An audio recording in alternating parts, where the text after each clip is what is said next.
à l'écoute de la Ligue des Cinévores avec moi, toujours présent, Mathieu Bellec-Prévost, votre animateur, toujours fidèle au poste.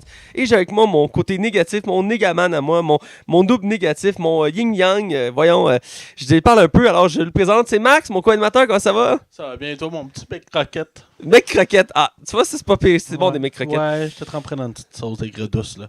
Oui, le cannibalisme, c'est mal vu. Hein? J'ai pas dit que je te mangerais. Okay. J'ai jamais dit ça. C'est sexuel, je suis pas d'accord non plus. Tu le sais, Max, que je suis intéressé aux femmes, contrairement à toi qui est bisexuel, Je foulé. suis bicurieux, man. Ben, Parce que chose contre l'homosexualité, hein, tout le monde, vous l'entendez? non, j'ai rien. Non, c'est ça, hein. J'ai- On a le droit à un homophobe à l'émission, je suis désolé. Je suis totalement ouvert à ces choses-là. Ah ouais, ben ça te tente pas d'être ouvert avec moi, en tout cas. Ah, bref, on va se concentrer sur notre podcast. Ça va jouer à la radio, ça, hein? Hein? Ça va jouer à la radio, ça. Ouais, Ah, ok. c'est ça le pire. Tant que tu sacs pas, ça va. Et avant de directement dans le cœur de notre émission, Ouais, pas dans les petite places. mention, les Jeux Olympiques viennent de finir et on a manqué une occasion, je dois l'admettre, de parler d'un film en rapport avec les Jeux Olympiques. Ouais, on aurait dit ce qui est dessus, là. Ce qui est dit, ouais.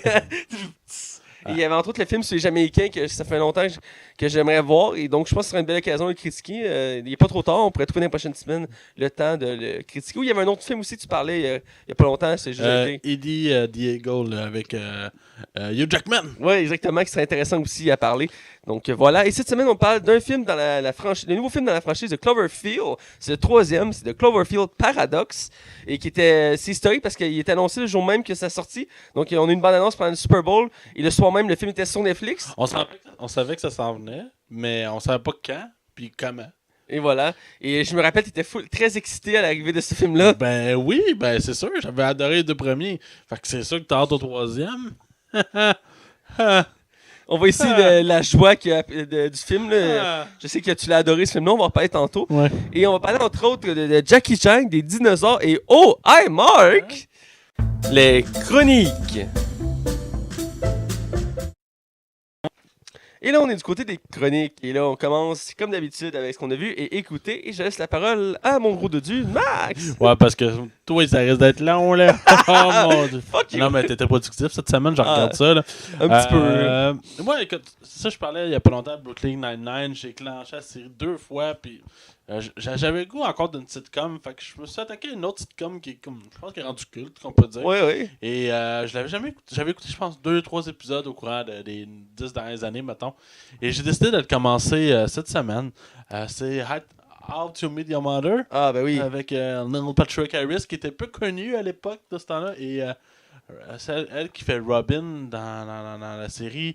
Qui Colby. Ah, Elle joue dans Avengers maintenant. ouais, là. Colby. Ah oui, c'est quoi son nom? C'est une belle actrice, là. C'est C'est une une belle très, actrice. très belle actrice. D'ailleurs, je pense que c'est un de ses premiers rôles à elle parce qu'elle était mannequin à la base. Ah J'avais ouais? j'avais déjà regardé son Wikipédia pour. Je suis toujours intrigué de connaître l'histoire des acteurs. Ok. Et de mémoire, c'était une mannequin qui a commencé dans des petites séries. Puis celle-là, ça a été sa série qui l'a fait connaître. Et après ça, ben, elle s'est fait connaître entre autres avec Avenger. Ouais, ben, je pense qu'elle s'est vraiment fait connaître pour Ultimate Commander plus que Avengers. Je suis sûr qu'il y en a qui font comme. Elle était là-dedans. Parce qu'elle a tellement que son rôle est mineur, là. C'est ça. Fait que j'ai commencé ça. Écoute, j'ai pratiquement fini la saison 1. Parce que c'est quand même 23 épisodes, là. Ça s'écoute vraiment, vraiment bien. On dirait un peu comme du fast-food, genre. J'ai des épisodes, c'est sûr que je vais oublier dans ma vie, puis je réécouterai jamais. Mais ça s'écoute tellement bien, parce que c'est 20 minutes, puis ça s'écoute seul, c'est drôle, c'est sympathique. Tes personnages sont attachants. Ça explique pourquoi t'as pas le temps d'écouter Punisher. Oh, ça me tentait pas, là. Ah. T'as perdu du cœur à la vie, Max. Je te trouve dépressif ces temps-ci. Ouais, ben j'ai expliqué 1000 fois les raisons pourquoi que je m'embarque pas. C'est sûr, Je vais te niaiser jusqu'à temps qu'on arrive à Jessica Jones, ça, c'est certain. Oh, ouais, faut que je te le fasse avant Jessica Jones. Jessica Jones, c'est quoi, c'est le mois prochain? Ouais, mois prochain. Fuck. Bref, continue. Sinon, j'ai écouté juste un film cette semaine. C'est Three Billboards Outside Ebbing, Missouri. Ah, tu l'as écouté? Je l'ai écouté parce que là, je me suis donné une mission. Là, cette semaine, je vais écouter Lady Bird. Oh! Parce qu'on a parlé des Oscars la dernière fois, puis c'était boiteux, parce que toi puis moi, on n'a pas vu de grand film des Oscars. Puis Ouais, je me dis, mais- crème, c'est son temps acclamé par tout le monde. Tu sais, ça doit être des bons films, là. Ah, Hein? bah oui. Hein? On est d'accord? Fait que j'ai commencé avec Three Billboards, puis je vais t'avouer, c'était vraiment bon. Ah ouais? Ah ouais, j'ai vraiment aimé ça. Puis c'est un film, écoute, t'as les larmes aux yeux pour vrai 2 à 3 fois. Les personnages sont vraiment attachants, sont réalistes, sont... La femme, on a regardé la bande-annonce, ça avait l'air juste une vieille bornée chiantes, mais Ouais. non, ses raisons sont ultra justifiables. Ben, à un certain point, il y a des choses que... La fin m'a pas plu, je le dis tout de suite. Puis je l'ai fait écouter à ma famille, et ça aussi, ça a été l'opinion qui est revenue plus souvent. On n'a pas aimé la fin. Je comprends la choix de la fin, mais c'est une fin qui m'a... que je trouve vraiment discutable, là, pour vrai. Mais autrement, dans la mise à part ça, là, au niveau de mise en scène, on sent vraiment la petite ville aux États-Unis qui est très restreinte, qui n'a pas beaucoup de monde. Puis on sent que les policiers, ils jouent beaucoup sur... on aborde vraiment des sujets qui sont très d'actualité, comme l'homosexualité, la guerre des Noirs entre les Blancs. T'sais, on va toucher à ça, même si c'est un film qui va au-delà de ça, genre. Ah. Et le concept des 3 panneaux qui dénoncent le poste de police, ben j'ai trouvé ça... Je trouve que ça apporte vraiment... la façon que c'est amené, puis les répercussions que ça a autour de elle sur cette décision de mettre ça, sont ultra justifiables tant qu'à moi. C'est logique que ça soit comme ça, puis les personnages réagissent de façon très humaine. Pour vrai, c'est un super bon film. Mathieu, faut t'écouter ça pour vrai. Je peux pas... Ben, quand on l'avait vu, on en avait parlé, ça m'avait beaucoup intrigué. J'avais le goût de le voir, j'ai pas eu l'occasion encore. Non, je comprends, là. Mais j'étais pas sûr qu'il était sorti au club vidéo. Mais ça serait le fun de, pour une fois, faire un film d'auteur puis en parler à l'émission. Mais on va attendre que tu l'écoutes. D'accord, ça devrait être une couple de semaines, gros max, j'imagine, d'ici 2-3 semaines max. Fait que Donc, voilà. je te laisse là-dessus. Moi, Ah, j'aurais pas ok. autre chose. Ok, ben moi, c'est que ça paraît gros, mais en même temps, ça n'est pas tant que ça. J'ai fini 3 séries cette semaine et j'ai écouté un film, j'en ai écouté un nouveau. Donc, je vais commencer par les films. J'ai écouté Justice League avec mes amis, la Ligue des Justiciers en français. Et je l'avais vu juste une fois à date, et là, c'est ma deuxième fois. Et je dois dire que j'apprécie le film, c'est un bon film. Il a pallié beaucoup de défauts de Batman vs Superman qu'on avait longuement discuté. Et j'apprécie, outre le fait que le méchant est très cliché et très fade en soi. Ouais, je me rappelle même pas de son nom. Steppenwolf? C'est Steppenwolf, voilà. Ah, ok, je reviens pas, je m'en suis rappelé. C'est une des choses qui a été critiquée du film, c'est le méchant. C'est comme un. C'est un peu. Il y en a qui le voient un peu comme Loki dans Avenger, mais sans le charisme. Parce que Loki est un peu comme le premier soldat envoyé de Thanos, que l'on va voir Thanos. Je pense que c'est un peu le même concept qu'on a voulu faire chez DC. Puis DC Darkseid, qui est le méchant qui va être dans les prochains Justice League, s'il y en a des prochains, évidemment. Et donc, j'ai bien apprécié. Je dirais qu'il n'y a pas tant de défauts en soi, ce film-là, outre le méchant. Quelques petites longueurs, quelques scènes qui s'expliquent mal parce qu'ils ont coupé des scènes qui font la logique. Ouais. Genre, comment c'est que Superman récupère son costume. On le sait dans les scènes coupées, mais dans le film, ça arrive de random comme ça. Mais c'est pas un grand film, c'est un bon divertissement. C'est Ouais. ça que tu sais. C'est un bon divertissement. Puis il y a des belles découvertes. L'acteur qui fait Flash, Ezra Miller, Ouais. là-dedans, il se démarque amplement et je pense que c'est un acteur qu'on va revoir dans. Ben, dans j'ai le goût de voir son film. Ouais. J'ai le goût de voir son film et je sens qu'il y a un fort potentiel, autant comique que sérieux. J'avais des doutes quand j'avais vu dans Les Animaux Fantastiques. Ah. Et là, il m'a convaincu. C'est un bon acteur. Là. Il me fait rire, puis en même temps, il peut être sérieux, maladroit, tout ça. Je dirais aussi que j'apprécie beaucoup la performance de Ben Affleck, qui est très solide, même si elle est un peu plus légère que dans Batman vs Superman. Ils ont voulu le rendre moins sombre. Il était très, très sombre dans le film à la base. Ouais, mais il y a personne que ça dérange d'avoir un Batman sombre. C'est quand le Batman prend des décisions bizarres, douteuses. Genre tuer du monde. Tu vois-tu que dans Justice League, il tue personne, même pas les méchants? Non, effectivement. Ils ont voulu comme se détacher un peu de ça parce que ça avait été beaucoup critiqué. Mais dans l'ensemble, j'apprécie le film. J'ai aimé les clins d'œil, entre autres à Green Lantern. Mais c'est chaotique comme film, par exemple, dans le sens que tu le vois qu'il y a du Josh Whedon à certaines passes, puis il y a d'autres parties que tu vois clairement, c'est du Zack Snyder. Puis pas juste ça, la bouche de Superman. La première toi, scène, tu l'as vu en HD proche de toi, Ouais. là, ça doit frapper encore plus. Là. la première scène qui s'est finie par un cellulaire au début, là. Puis, Parce que quand on est allé le voir au cinéma, toi puis moi, on est allé le voir en 3D, puis ça a assombri un peu. Ouais. Ça rend ça moins pire, mais toi, t'as dû bien le voir. Là. écoute, mes amis ne savaient pas ça. Fait que là, on écoute la première scène. Puis là, mon ami fait comme, elle est bien bizarre ta face. Je fais, j'espère. Elle était refaite par l'ordinateur parce qu'il portait une moustache. Puis il est comme, c'est bien mal fait. Puis là, mon ami, il arrêtait pas de focusser sur la moustache. Puis il était vraiment perturbé. Puis c'est bien dégueulasse. Genre. Ah oui, c'est épouvantable. J'étais comme, ah ouais, puis tu le vois vraiment bien à un écran HD, là. C'est pas beau. C'est vraiment, je suis déçu pour ce point-là. On en avait-tu parlé d'un gars qui avait fait un montage de nouvelle bande de Mission Impossible, puis qui avait enlevé la moustache d'Henry Cavill, puis ça passait 100 fois mieux. Oui, on en avait parlé, oui. Écoute. Bref, pour continuer, j'ai écouté un film que j'avais jamais vu, j'avais fait longtemps, longtemps, c'est pas si longtemps que ça qui est sorti, mais depuis qu'il avait été annoncé, je voulais le voir, puis ça faisait partie des classiques d'Agatha Christie. Et c'est le Crime de l'Orient Express Ouais. que je voulais voir. J'étais censé voir au cinéma avec toi, je pense. Finalement, ça n'avait pas donné. Non, c'est Et, ça. Ben, parce qu'en fait, on s'est mal compris. Je suis allé le voir Ouais. sans toi. Finalement. Mais écoute, j'ai écouté ce film-là hier, puis il me gardait en haleine tout le long. Ouais. Ce film-là, c'est fou. Je sais qu'il y a la critique qui a été des deux côtés. Il y en a qui ont apprécié, d'autres qui ont moins aimé. Mais écoute, ça me gardait en haleine. Le casting est 5 étoiles. Le nombre d'acteurs là-dedans connus qui sont des gros acteurs. Penelope Cruz, Johnny Depp, Daisy Riley, celle qui faisait M dans James Bond. Même l'acteur qui fait Hercule Poirot, il fait un très bon Hercule Poirot. Puis c'est un acteur que je l'avais vu dans deux rôles très opposés. Il faisait entre autres le professeur des forces humaines dans le deuxième Harry Potter. Lockhart, le professeur qui n'a pas de se vanter puis qui est le plus fort des sorciers, mais dans le fond, c'est un imposteur qui fait juste faire des oubliettes. Et la dame était très charismatique. Puis je l'avais vu dans le film, je pense que ça s'appelle Radio Pirate, un film britannique sur la radio des années 80 ou 70. C'est-tu la pochette qu'on voit sur un quai, genre de bateau? Ben, c'est une radio qui est dans un bateau qui se promène, puis qui Ouais, est c'est ça. considérée comme illégale parce qu'il diffuse du rock. Puis le ministre de la culture, truc du genre, c'est lui. Puis il est genre froid, puis il a comme pas d'émotion, puis il est très. Parce que je l'ai moins aimé là-dedans. Puis c'est la preuve qu'il a hâte de faire des rôles variés. Et là-dedans, il fait un très bon Hercule Poirot. Autant une petite touche d'humour, autant d'intelligence, de maîtrise. Il y en a qui ont critiqué quelque chose par rapport au film, puis je sais pas à quel point. Parce que c'est lui qui a réalisé le film, hein. Ah, ok. Puis il y en a qui trouvent qu'il s'est mis trop en valeur lui-même dans son propre film, genre. Ouais, Je comprends. Quand j'ai lu ça, je comprenais le point, genre. Mais en même temps, ça m'a pas dérangé. Puis pour vrai, j'ai déjà hâte aux deux, là, ils l'ont annoncé, là, ouais, officiellement, là. à la fin du premier, il tease le 2. Ouais, il s'en va en Égypte, là. Ouais, ils sont en Égypte, mais. C'est pas un spoiler, ça, personne, là. Ouais. Mais tout le long du film, moi, je me suis mis à essayer de comprendre parce que ça tourne autour d'un meurtre qui se passe dans un train. Et tout le long du film, j'essaie de comprendre c'était qui. Puis à chaque fois, tu te poses des questions. T'es comme, ben voyons. Puis à la fin, le punch final. Il est bon. Quand tu connais pas le livre ou t'as pas vu l'original, là. Écoute, je suis tombé de ma chaise. Je sais que c'est un classique qu'il avait déjà fait en film, dont ma mère avait vu, puis on avait longuement parlé. Ouais. C'est partie de ces classiques avec D'Agatha Christie, entre autres aussi. J'aimerais ça qu'ils fassent dans les prochains, si c'est le troisième film, ce serait cool. Le classique où ils vont dans un manoir, ils sont invités à souper, puis un après l'autre, ils sont tous assassinés. Oui, j'avais lu qu'ils voulaient le refaire. C'était avec Ryan Reynolds.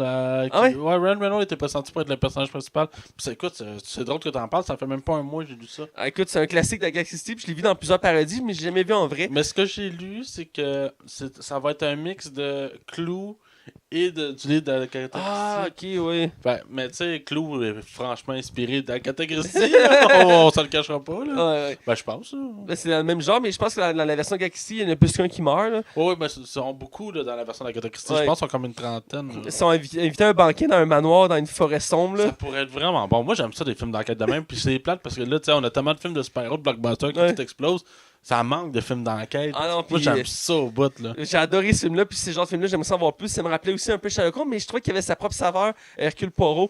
Autant au début, ça commence en Jérusalem, puis ça t'introduit le personnage, puis tu te poses bien une question, puis tu vois qu'il calcule tout. C'est banal, mais c'est pas mais une des premières scènes, il est devant le mur des lamentations, et il plante sa canne dans un trou. Ouais. Et surtout, il dit, regarde, allez à la porte sud. T'es comme, pourquoi il dit ça? Pourquoi il fait ça? Puis il commence à faire son speech pour expliquer qui a fait quoi, puis il révèle c'est qui. Puis la personne s'en fait en courant. Puis là, tout est logique. Il va à la porte, mais le garde, il est là, fait qu'il revient, il frappe la canne, puis il tombe à terre. T'es comme, c'est tout calculé.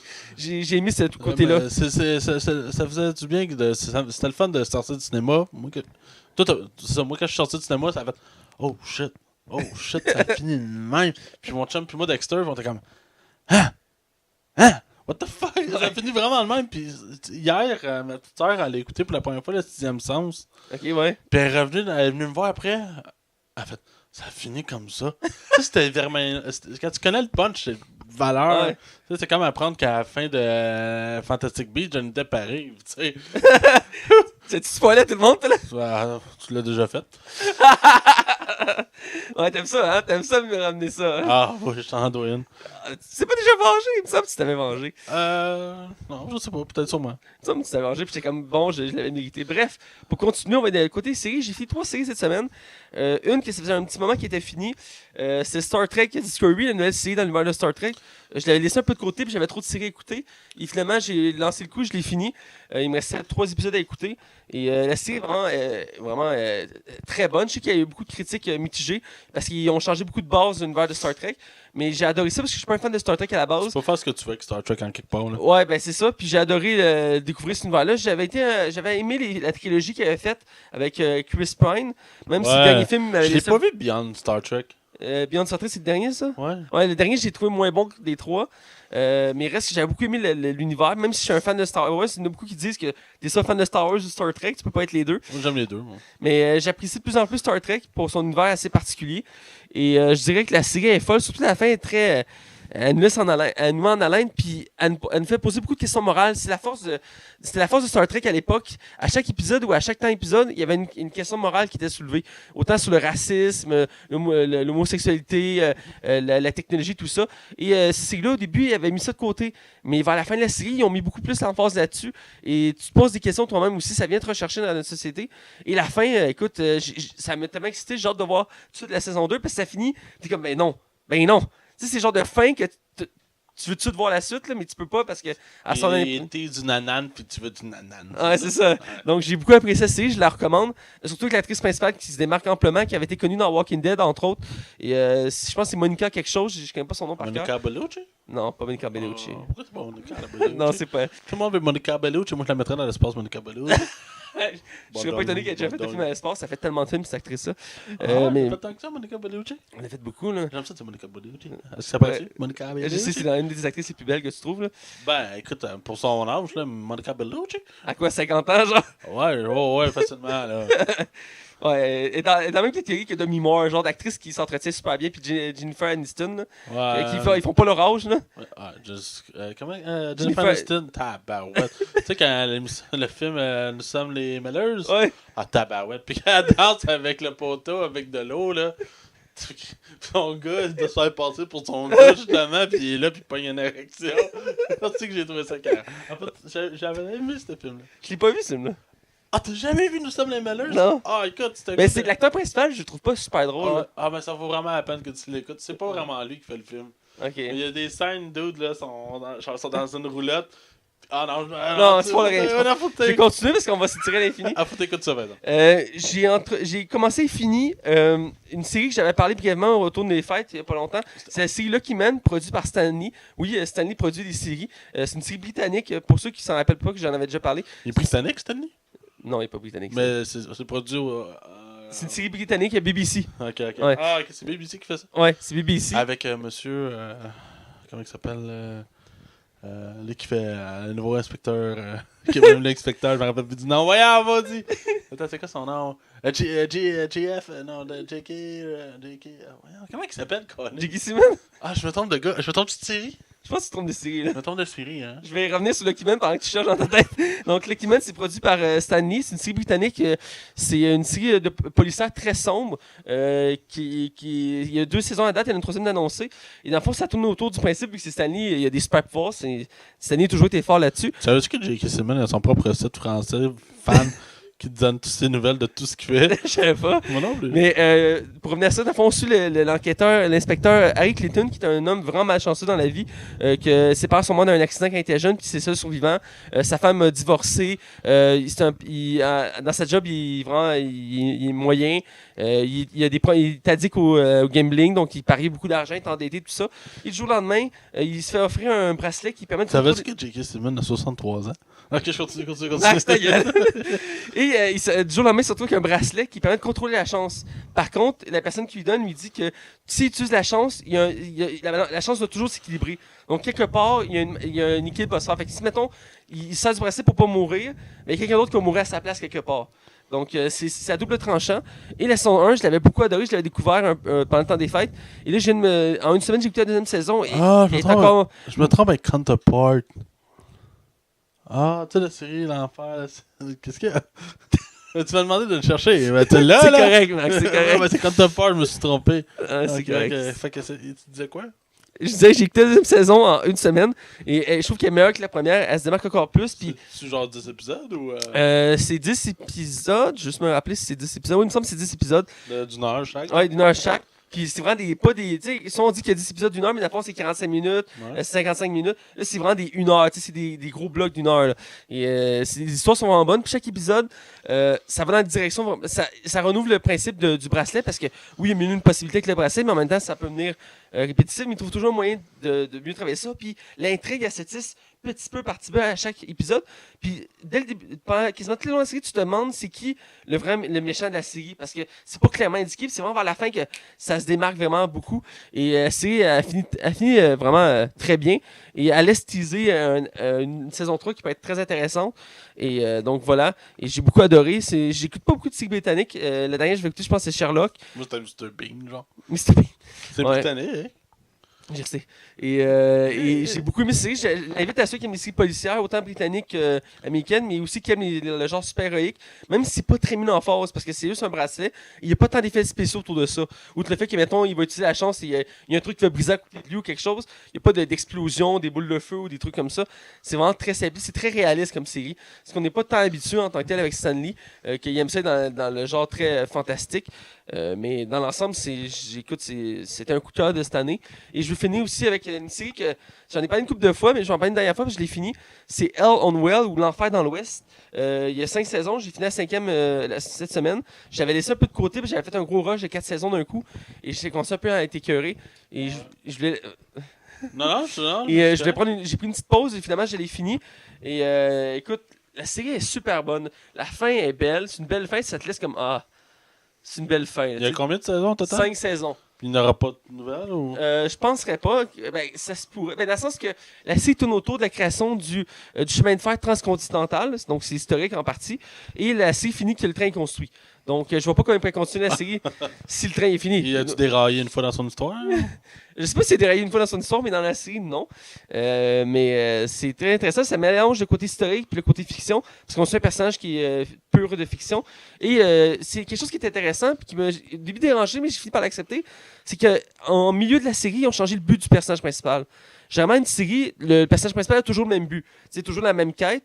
Et là, ces séries-là, je pense qu'ils ont vu que ça marchait pas, fait qu'ils ont décidé d'aller dans une autre direction. Puis après la saison 2, j'en avais parlé, ils partaient dans une autre direction, puis ça y va bien quand même. Et la série finit très bien, je la recommande. Ça m'a laissé nostalgique, même si je l'ai écouté d'un coup. J'ai comme senti le défilement. J'ai même écouté des behind The scene? Ouais, de scene, juste pour voir comment ça avait l'air. Et écoute, l'ambiance est vraiment particulière. Et même si la série n'est pas très longue, 5 saisons, elle est restée marquante. Puis je pense qu'elle a été marquante pour tous ceux qui l'ont écoutée parce qu'elle est très profonde. Puis elle revise quand elle est sortie, elle revoyait le genre des westerns qui à l'époque était plus aussi populaire. Donc, une autre série à découvrir, et voilà. Donc, je ne m'étalerai pas plus longtemps sur pas l'actualité, ce qu'on a vu. On va aller dans l'actualité. Ouais. Donc, je vais te laisser relancer encore une fois. Ok, ben écoute, mes nouvelles devront. J'ai souvent des nouvelles brèves, c'est les autres que j'aime le plus. Sinon, c'est ça. Fait que Jurassic World 3 est officiellement annoncé par l'Universal. Attends, mais le 2 il est pas sorti. Là. Non, je sais pas, il sort cet été, hein, c'est ça? Ouais, ça, c'était. Et puis il me tente pas. Tu sais qu'il tente pas. Non, mais pour vrai, la balance, t'as vendu le film, toi? Ben, je trouve ça intriguant comme histoire, puis aussi il y a un côté moral qu'ils mettent de l'avant. Ouais. Est-ce qu'il faut sauver ou pas les dinosaures? Ouais, je pense que ça. Puis Jeff Goldblum, il revient aussi. C'est des affaires qui font que j'ai le goût de voir le film. Mais je suis sceptique. Mais regarde, on le sait, on va vouloir le critiquer à l'émission anyway, fait qu'on va aller le voir. Mais c'est ça. Le Jurassic World 3 est annoncé officiellement avec Chris Pratt encore, ça reste. Le film est annoncé pour le 11 juin 2021. Alors, ben ça, c'est la date US parce qu'il n'y a pas de date encore au Canada. Mais habituellement, on est la même journée aux États-Unis. Alors. Écoute, c'est sûr qu'ils vont continuer parce que quand tu penses au premier film qui a porté 1,7 milliard, je comprends qu'ils n'hésitent pas à faire une suite puis une troisième. La question que je me demande, c'est parce qu'à la base, c'était basé sur des romans, et là, je me demande s'ils sont encore basés sur des romans. Non, là, c'est. Ah non, on l'avait parlé, c'est plus basé sur des romans. Non, c'est ça. La seule affaire qui est basée sur le roman, c'est les dinosaures, genre. Ben, il y a quelques personnages, là, dont lui qu'on va revoir, Jeff Goldblum. Ouais. Là, son personnage était là dans la première trilogie. Mais là, c'est parce que ce film-là, ce qui est pas clair, c'est que le premier, là, j'ai l'impression qu'il prenait pas en compte le 2 puis le 3, mais qu'il prend en compte le premier. Fait qu'est-ce que le film, ça passe directement après le premier? Parce que Jeff Goldblum, dans le deuxième, il y a une fille. En tout cas, genre. Il va sûrement une explication. Ouais, on va voir, là, c'est un peu de croche. Là. Sinon, Black Panthers, man. What? C'est un des rares films au box-office qui a fait un carton, là, mais un vrai carton, là, pour un super-héros méconnu qui s'est fait juste connaître dans Civil War. Puis il bat Deadpool au mois de février pour le plus gros box-office du tout le mois de février. C'est lui qui a fait le plus. Il a fait 400 millions en l'espace d'un week-end. Là, le week-end qu'on a, j'ai pas encore les chiffres, mais il devrait atteindre facilement le 700 millions d'ici la fin de semaine, d'ici dimanche soir. Et probablement qu'il va atteindre 1 milliard. Écoute, il va probablement dépasser Thor, il va probablement dépasser Doctor Strange, Gardien de la Galaxie, il dépasserait tout. Peut-être qu'il dépasserait pas Civil War, que lui a atteint le plafond de 1 milliard, mais c'est énorme, là. Écoute, c'est dans les records. Pour vrai, je pensais que ça allait être un des films Marvel qui aurait fait comme pas beaucoup d'argent comme Ant-Man, Doctor Strange, vu que c'est leur premier film. Pour apprendre à les connaître. Mais non, probablement parce que le réalisateur qui l'a fait, il est très réputé. De Michael B. Jordan qui est vraiment en vague. Black Panther, il a eu le temps de se faire introduire avant. Et je pense que c'est peut-être tout ça qui fait que ce film-là risque de faire un gros succès. Pour moi, c'est un succès surprise d'un sens. Je savais qu'il allait rentrer dans son argent, mais au point d'atteindre probablement le 1 milliard. Écoute, je suis sur le cul. Ben, c'est comme Jumanji. Jumanji est à 900 millions en ce moment. Probablement qu'à la fin de sa course, puis qui est sûrement très bientôt, par exemple, il va probablement toucher le 1 milliard sur les fesses. Écoute, il sort bientôt que le vidéo, j'avais regardé ça, je pense que ça sort dans 2 ou 3 semaines. Ouais, ben c'est ça, Sony, ils sortent vite leur film en DVD et en Blu-ray, mais écoute, je pense que c'est des... Sony pensait que ça allait être je pensais même pas que ça allait être une réussite. C'est The Rock. Ah, oui, effectivement. Alors, c'est tout pour Black Panther. Je voulais juste en parler parce que moi, le box-office, je trouve ça toujours intéressant. Ben oui. Puis dans des films que tu t'attends pas, tu sais, c'était comme Hit qui avait fini avec 666 millions. Je trouve ça drôle. Parlant de Hit, quelle coïncidence! Bon, quelle coïncidence. C'est toi qui m'as tagué là-dessus cette semaine et j'ai pu voir cette nouvelle-là. La magnifique Jessica Chastain qu'on a pu voir récemment dans un film de poker. J'ai pas de nom. Molly Poker, un truc ouais, je pense que c'est Molly Game. Molly Game, voilà. Ouais, ça a l'air c'est très bon. Hein? Ouais. Ouais, j'ai pas eu la chance. Moi, j'aime ça, les films de poker. Il y a eu une nouvelle aussi sur elle récemment. Xavier Dolan avait coupé son personnage de son dernier film. Oui, c'est vrai, dans le prochain film. Hey, faut-tu que tu sois hâte en maudit pour pouvoir couper cette actrice-là? Écoute. Ben, c'était comme lui qui avait réalisé Hulk, le premier, là. A fait l'histoire de Pi par après. Ouais. Puis il avait coupé Tobey Maguire du film. Tobey Maguire depuis dans le film.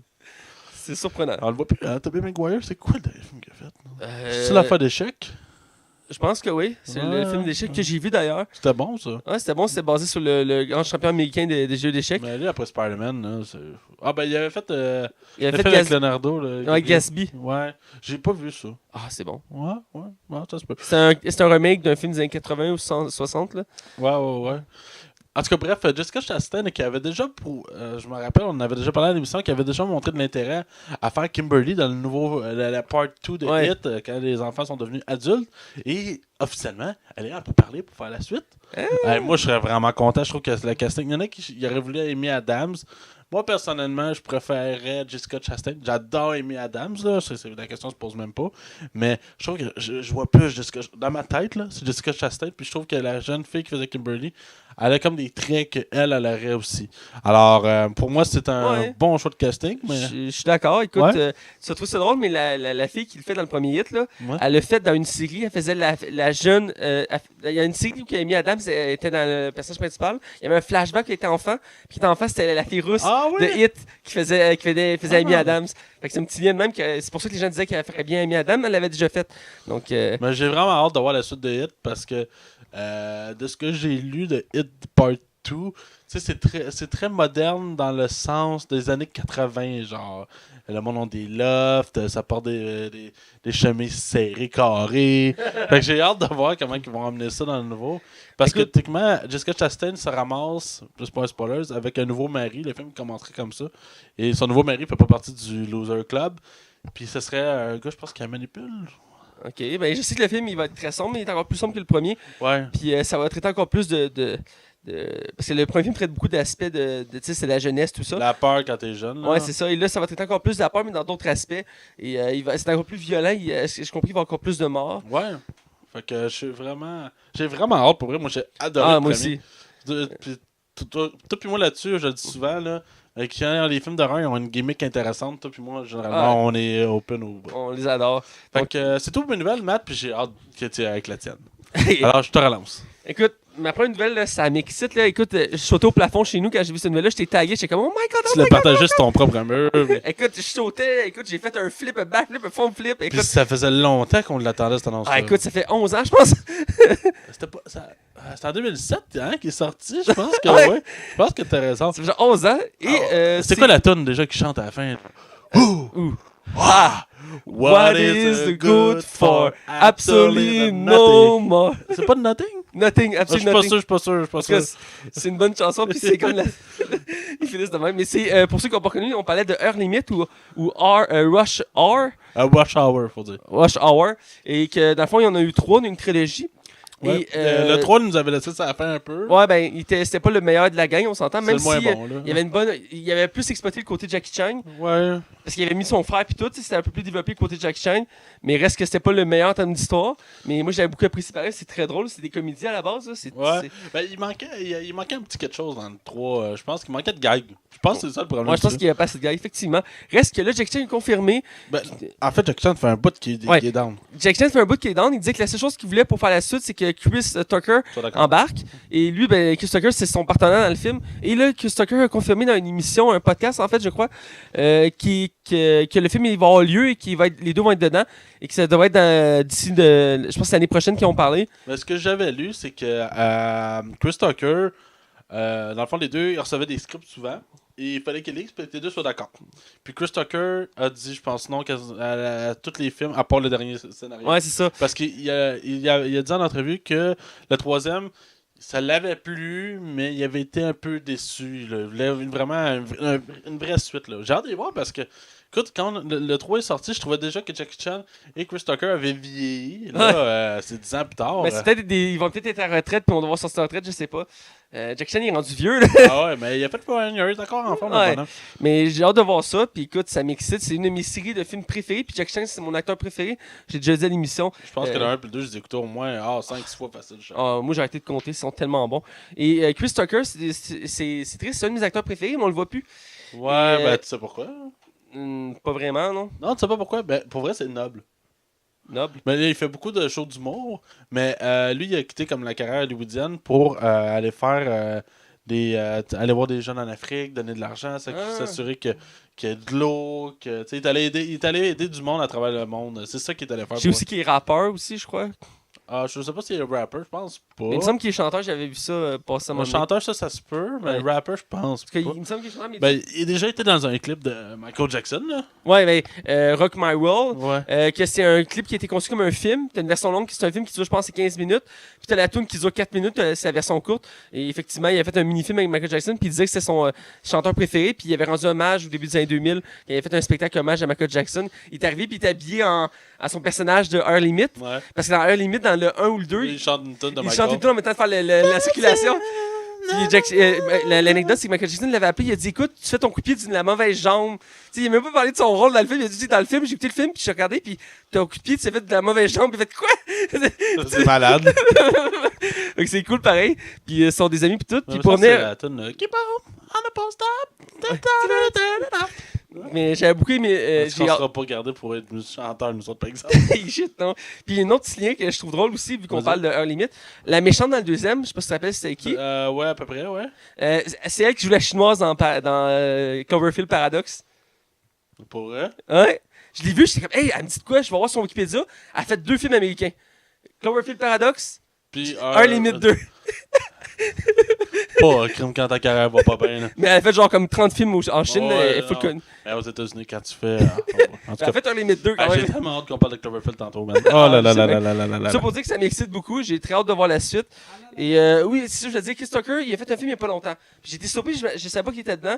C'est un film avec Jessica Lawrence. Puis oui, puis Bradley Cooper. T'as pas vu ça? Oui, je l'ai vu. Quand j'ai vu qu'il était dedans, j'étais comme, ben non, puis je l'ai aimé dedans. Il était comme. Il y a un petit rôle, Il y a mais un petit rôle. il y a une maladie mentale, je pense, là-dedans. Ouais, il y a une maladie mentale, puis c'est le meilleur ami de Bradley Cooper, puis il est full gentil, puis il y a des belles répliques dans le film, puis j'étais comme content de le revoir, puis ça faisait des années que je l'avais pas vu, puis j'étais comme, c'est un bon acteur, c'est dommage qu'on le voit pas. Puis, en tout cas, Ah ouais, lui, là, s'il aurait continué, il aurait pu avoir une méchante belle carrière. ben, un limite l'avait mis sur le premier plan. Là. Oh, ouais, puis je comprends ses raisons, elles sont super Ouais. nobles, mais Colin, maudit qu'on. Lui, ça aurait pu être le Eddie Murphy des années 90, 2000. Ah, ben oui. Je sais pas ce qu'il fait, hein, Eddie Murphy. Il a fait un film récemment. Lui aussi, je m'en Ben, ennuie. Récemment, c'est Shrek. Il a joué Ouais, les 4 Shrek. ouais, Mais il a fait un film il n'y a pas longtemps. C'est un vol de banque, là. Je pense, il me semble, il n'y a pas longtemps. oh boy, c'est dans une tour, là. Ouais. Oh, c'est le dernier film qu'il a fait. C'est un de ses derniers, il me semble. Ça fait quasiment comme 7-8 ans, ce film-là. Ben, avant, parce que les dernières années, c'est Shrek qui s'est concentré. Il a pas fait autre il, avait chose. fait, il avait fait Dreams Girl avec Beyoncé. Il avait gagné un Oscar pour ce film-là. Pour vrai. Ben, c'était un très bon film. Là, on divague un peu, mais je vais finir une dernière chose avec un limite. Ce qui m'a beaucoup déçu, c'est qu'il avait fait une série, puis elle avait été annulée après une saison parce qu'elle espérait que c'était catastrophique. Ouais, je l'ai pas vu. Puis ça m'a pas donné le goût de l'écouter, ce qui est dommage. Puis j'étais excité quand il avait annoncé une série. J'étais comme, yeah, je vais pouvoir encore faire de la matière de un limite, mais finalement, la série, c'est un échec.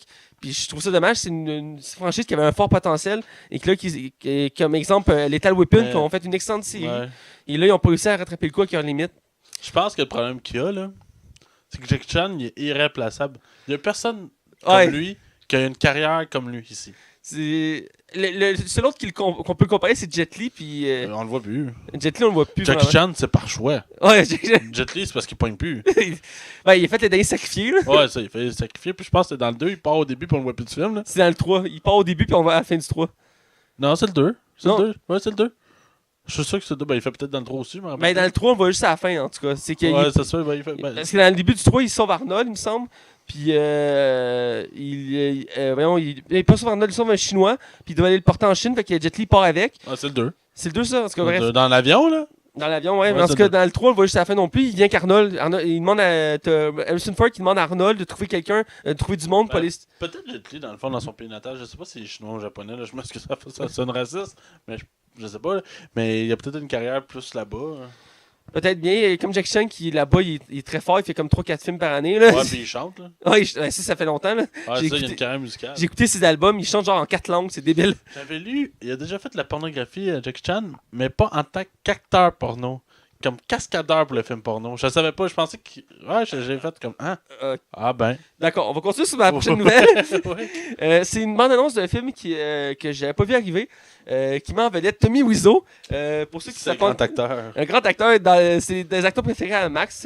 Pour lui, c'est un Moi, acteur. j'ai le trouve sympathique, là. Toi aussi, là, t'es pas clair, là. Tommy Wiseau, c'est lui qui a fait le très mauvais The Room, qui était réalisateur, producteur, acteur principal. C'est le pire Scénariste. film de tous les temps, là. Écoute, tu vas me dire des sharks, tout ça, mais on parle d'un film qui est vraiment dans le but de faire un bon film. C'est très mauvais, là. Ben oui, avec son Oh, hi Mark!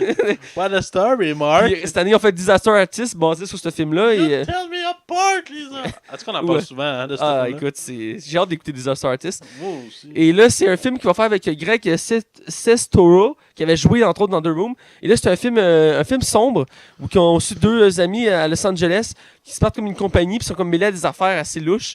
Et la balance ne montre pas tant d'éléments, honnêtement. J'étais un peu perplexe. De la Ouais, balance. puis il y a des scènes que ça a l'air douteux, là. Ouais, c'est ça.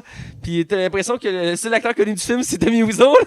Ben, puis Craig, j'ai oublié son nom, là. Lui qui joue aussi dans The Room. Ben, c'est Sestero. Ouais, c'est ça. Excuse-moi. Ouais, Ouais. excuse. Et donc, c'est le film, c'est Best Friends, c'est ça? Ouais, Best Friends avec le R, je pense. En... Ouais, en parenthèse, donc c'est assez spécial comme film. J'ai hâte de voir. Écoute, Tommy Wiseau, je pense que c'est grâce à Disaster Artist, Ah, il a c'est pu revenir dans le monde hollywoodien. Ouais, il n'y a pas eu plus longtemps de même de l'exposure, là. Ah. Mais je pense que c'est comme un retour en carrière pour lui. Peut-être qu'il va pouvoir rétablir sa carrière. Non, non. Quand même, faut pas charrier, là. Ah, Écoute, je pense que le gars, c'est pas une mauvaise personne, là. Mais non, c'est pas un bon acteur non plus, là. Quand même, faut pas charrier, là. Ah, Max. Mais lui, je pense qu'il va être plus intéressant de le voir peut-être comme des caméos ou Ben, des écoute- personnages ultra secondaires, là. Il est en feu en ce moment parce que il dit qu'il veut participer à des films de super-héros. Ah oui, il voulait faire le Joker. Ouais, hein. il Il voulait était faire- vraiment down de faire le Joker. Non, man. Je m'excuse. Hein. Oui! Écoute, Oh, ha, ha, ha. Mark, on dirait non, non. I not do it, it's not my fault. Oh, hi Bruce! Talk me about your sex life.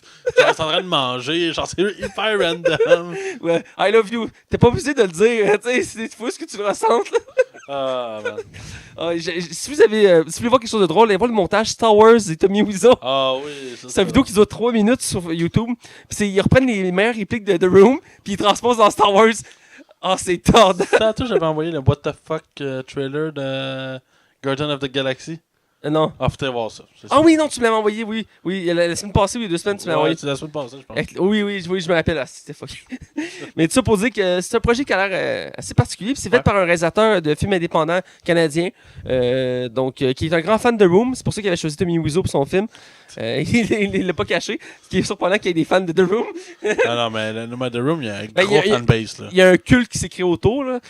D'ailleurs, à la sortie de Disaster Artist, il y avait des cinémas qui rejouaient The Room pour l'occasion. Puis t'as des programmes doubles, tu peux écouter The Room, puis après tu écoutais Disaster Artist. Ouais, j'ai vu passer ça. Puis il y a des films, ça fait longtemps que ce film-là, il joue dans des salles de cinéma très indépendants, genre. Ouais. Puis le monde amenait leur cuillère, puis il fallait que tu lances la cuillère sur le film. Parce qu'il y a des cadres avec des cuillères partout dans le film. Ce film-là, c'est tellement absurde. Là. Ouais, ok, on va continuer. Il me reste une nouvelle. Ouais. C'est Joss Whedon. C'est quand même une grosse nouvelle. Ah, c'est une grosse nouvelle. C'est Joss Whedon qui avait réalisé les 2 premiers Avengers. Ouais. Qui avait quitté Marvel un peu en broche à foin. Il avait été choisi pour remplacer Zack Snyder dans Justice League. Et beaucoup de gens l'ont critiqué pour son travail dans Justice League, disant qu'il avait gâché l'œuvre de Zack Snyder. Je reste sceptique à ce sujet-là. Mais reste qu'il avait parlé que c'est le premier à avoir parlé du film, qu'il voulait faire un film sur Batgirl.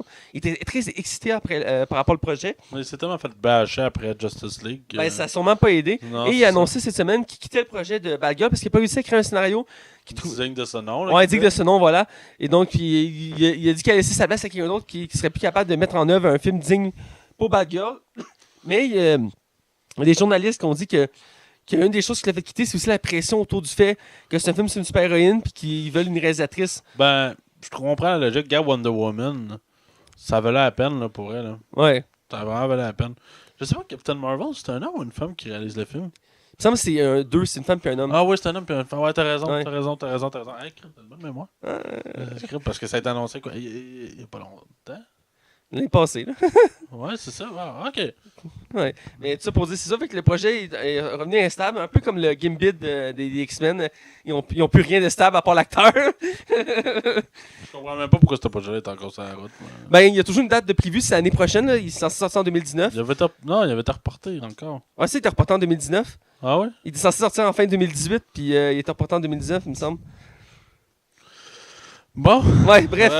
Tout ça pour dire que je suis curieux de voir qui va être mis en charge du projet, parce que Batgirl, c'est spécial de faire un film sur Batgirl avant de faire un film sur Batman, premièrement.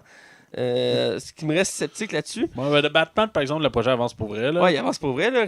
Le réalisateur veut faire 3 films, il veut faire une trilogie. Ouais, puis ben ouais, mais c'est Matt Reeves qui réalise ça. Fuck, man, ça va être bon. Puis il veut pas mener la flex, c'est notre affaire. Ben, je le comprends. Mais tu sais, faut que tu bases l'univers sur des films qui ont été vraiment moyens ou mauvais.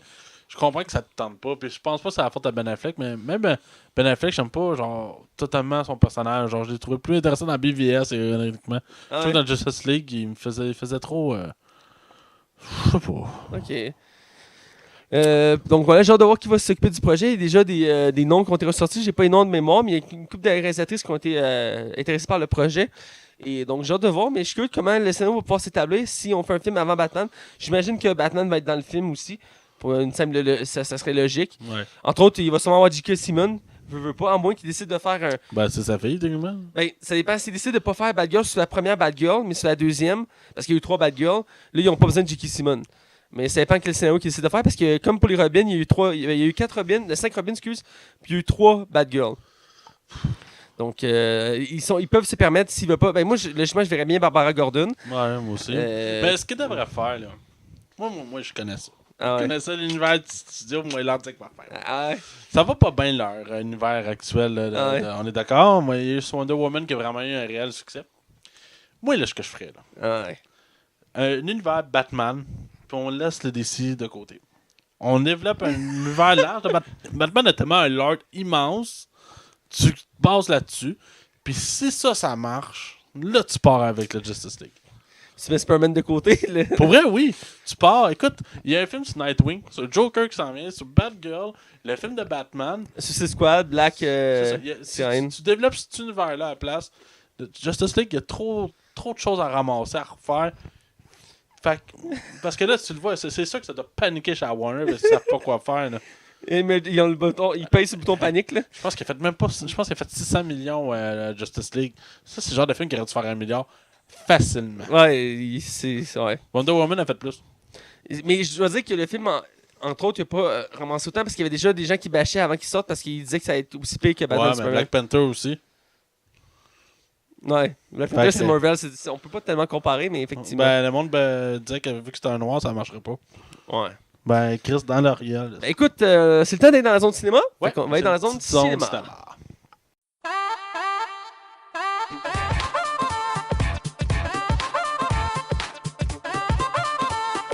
Bienvenue dans la zone cinéma.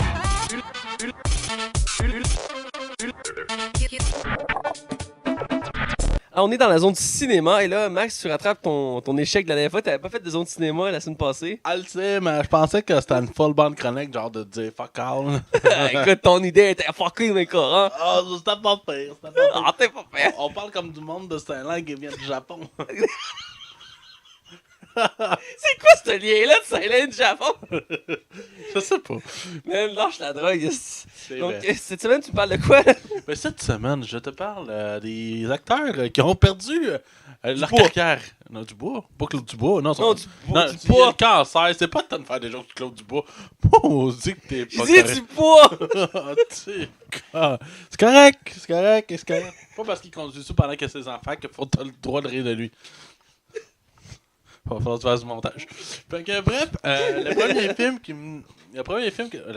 premier acteur que je vais vous parler, c'est Maîtresse et 12 ans, Kevin Costner, qu'on voit plus ou qu'on a vu récemment dans Man of Steel. Ouais. C'est probablement le seul film que je revois dans ma tête. C'est ça, ben, il a fait des gros films, là. Il a fait Les Incorrectibles, il a fait JFK, il a fait Bodyguard. C'était un acteur de renom à l'époque, des années 90-2000. 90 surtout. Et il a fait le Mad Max sur l'eau, Waterworld, qui a été un échec retentissant parce que ce film-là était un désastre sur plein de plans, dont le niveau de la production, faire le film sur de l'eau, ça aide à rien, mais c'est très coûteux. Hein? C'est très difficile à faire. C'est très difficile à faire. Et ce film-là a coûté plus de 175 millions pour l'époque, qui était énorme. Et a été à peine rentable. C'était un échec retentissant sur plein de points, ce film-là. Ce film-là aurait dû être un succès, puis ça n'a pas été du tout. Et depuis ce temps-là, ben, on le voit à peine, M. Costner. C'est assez triste. Ouais, pour un seul film, hein. Ouais, c'est assez fatal. Sinon, on a eu la très belle femme Halle Berry. Et j'imagine que tu doutes du film. X-Men? Non, Catwoman. Ah, la belle Catwoman. Ben belle, là, Halle Berry, mais ce film-là, c'était complètement de la merde. Ça a été épouvantable, pour vrai. Ce film-là, je pense que cette année-là, elle a gagné un Oscar pour Monster Ball. Et après ça, elle a gagné un Razzie la même année pour Catwoman. Comme... L'ironie, mais... Ouais, c'est ironique à maudit. Puis on avait fait un classement des films les moins bien cotés sur Rotten Tomatoes, puis elle était deuxième, je crois. Ah ouais, mais c'est épouvantable comme film. Je sais pas si tu l'as déjà vu. Oui. C'était vraiment mauvais, là. Ah. Et depuis ce temps-là, en plus, il fallait que le but du film était vraiment déjà de la merde. C'était genre, elle se faisait réanimer par des chats, là. Ouais. Il y a quelque chose qui marche pas là-dedans, là. En partant. Puis ça a été vraiment... Mais c'était pour revisiter l'histoire de Catwoman, tu sais. Ouais. Puis surfer sur la vague de Batman qui avait été un peu en déteint. Sinon, si on reste encore dans le film de super-héros, te rappelles-tu de M. Chris O'Donnell? Lui qui fait Robin dans Batman? Ouais, c'est ça. C'est lui, là. C'est qui aujourd'hui, je pense qu'il a fait une série avec LL Cool J, là, genre un genre de CSI, pas CSI. Et ce film-là, cet acteur-là, beaucoup pensaient qu'il aurait pu devenir comme le nouveau Brad Pitt dans le temps. Aïe. Puis finalement, sa carrière a été complètement un échec dû à Batman et Robin, qui était un film épouvantable sur 150 points. Là. C'est tellement un des pires films que j'ai vu de ma vie. Là. Tellement que c'est un navet retentissant, ce film-là. Et à cause de ça, ben ça va avoir pris des années et des années. Puis ce film-là, ça a pris 8 ans à cause de ce film-là avant d'avoir un film de Batman. Ben oui. Puis... j'ai vu que t'en as skippé un dans ton classement, l'ancien acteur qui faisait Superman. Ouais, je vais le garder pour plus tard, mais c'est correct. On va le nommer, on va le parler. Brandon Root qui a fait Superman Returns, l'épouvantable Superman Returns. Je comprends même pas qu'il y a du monde qui avec l'incroyable Kevin Spacey. Ouais, mais moi, je suis allé voir ça au cinéma. Je pense que ça fait comme 3-4 fois que je le dis. Ouais. Mais je me suis endormi en salle. Tu t'es endormi? Je me suis endormi en salle. Oh my god. C'est tellement que c'était pénible comme film, c'est épouvantable, c'est plate, il se passe à rien, c'est du dialogue. Mais le pire, c'est que l'acteur a toujours une carrière, là, honnêtement. Là. Mais carrière cinéma, non. Ben, il a joué dans Scott Pilgrim vs. Le Monde, qui est un succès. Ouais, mais il y a un petit rôle, là. Ben, il y a un petit rôle, mais il joue dedans pareil. Oh, ouais. Mais sinon, c'est dans les séries TV qui se démarquent, entre autres dans les séries Legend of Tomorrow. Il était introduit dans Arrow, puis maintenant, c'est un des acteurs principaux de la série Legend of Tomorrow. Puis je l'apprécie dans Legend of Tomorrow, il amène un côté humoristique, il est très léger comme acteur.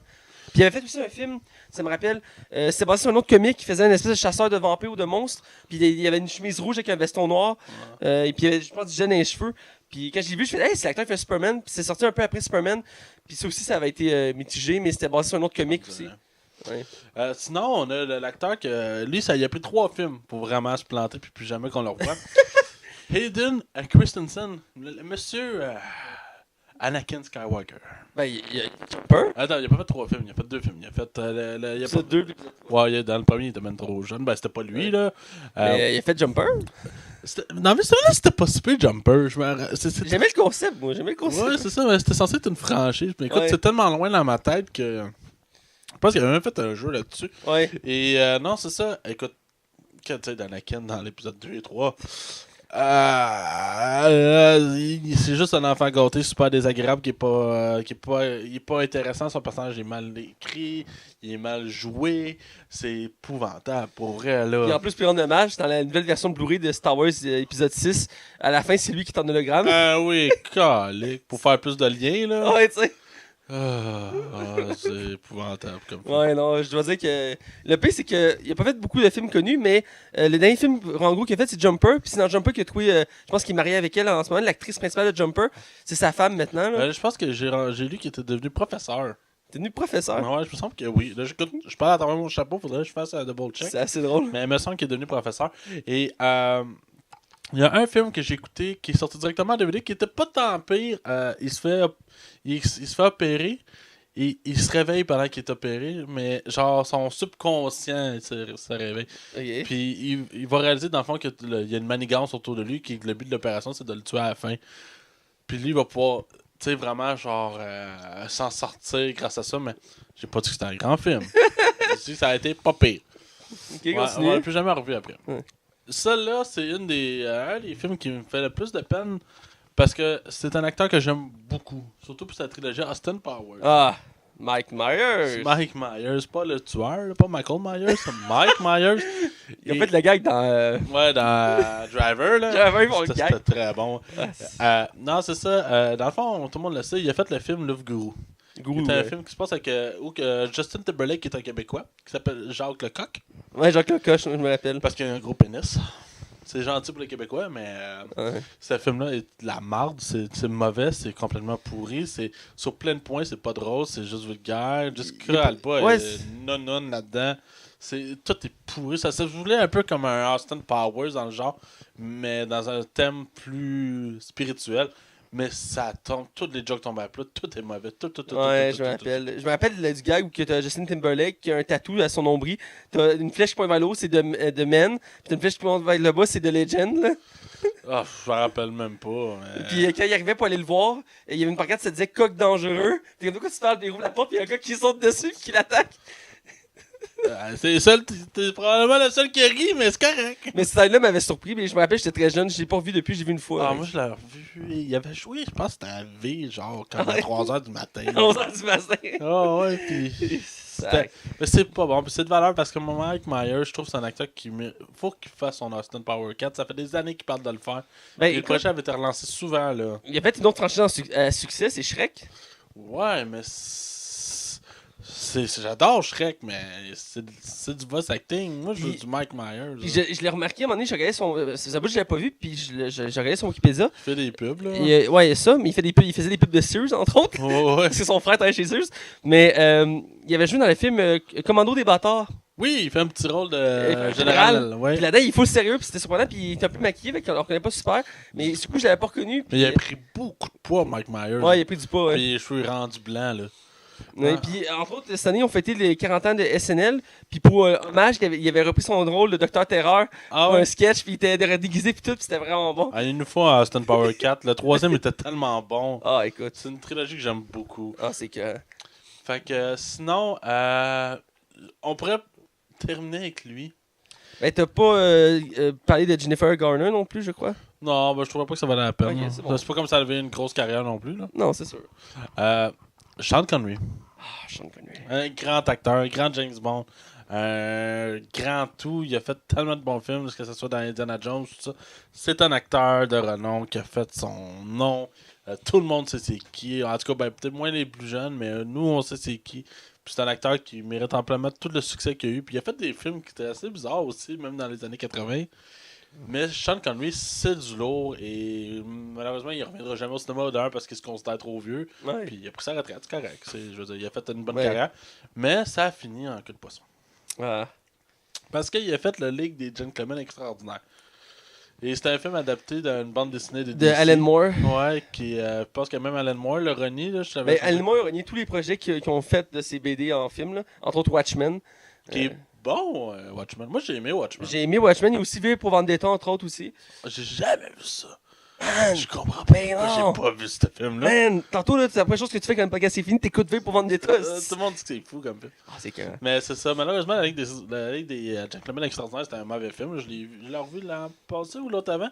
Puis c'est pas bon, c'est épouvantable. Les effets spéciaux, même à l'époque, étaient déjà ultra pas beaux. Il y a plein de personnages qui ont été modifiés. Même au niveau, il y a de l'humour qui a été rajouté qui était pas présent. Ouais, dans ben, ils ont coupé des personnages au montage parce qu'il y avait beaucoup de personnages, entre autres Sherlock Holmes qui était censé être là, qui l'ont coupé. Puis ils ont acheté un personnage américain parce qu'il n'y avait pas d'américain dans le team au début. Puis c'est vu que c'était produit par un studio américain, ils voulaient comme avoir leur touche à eux, puis qu'ils ont mis un jeune américain impulsif, classique.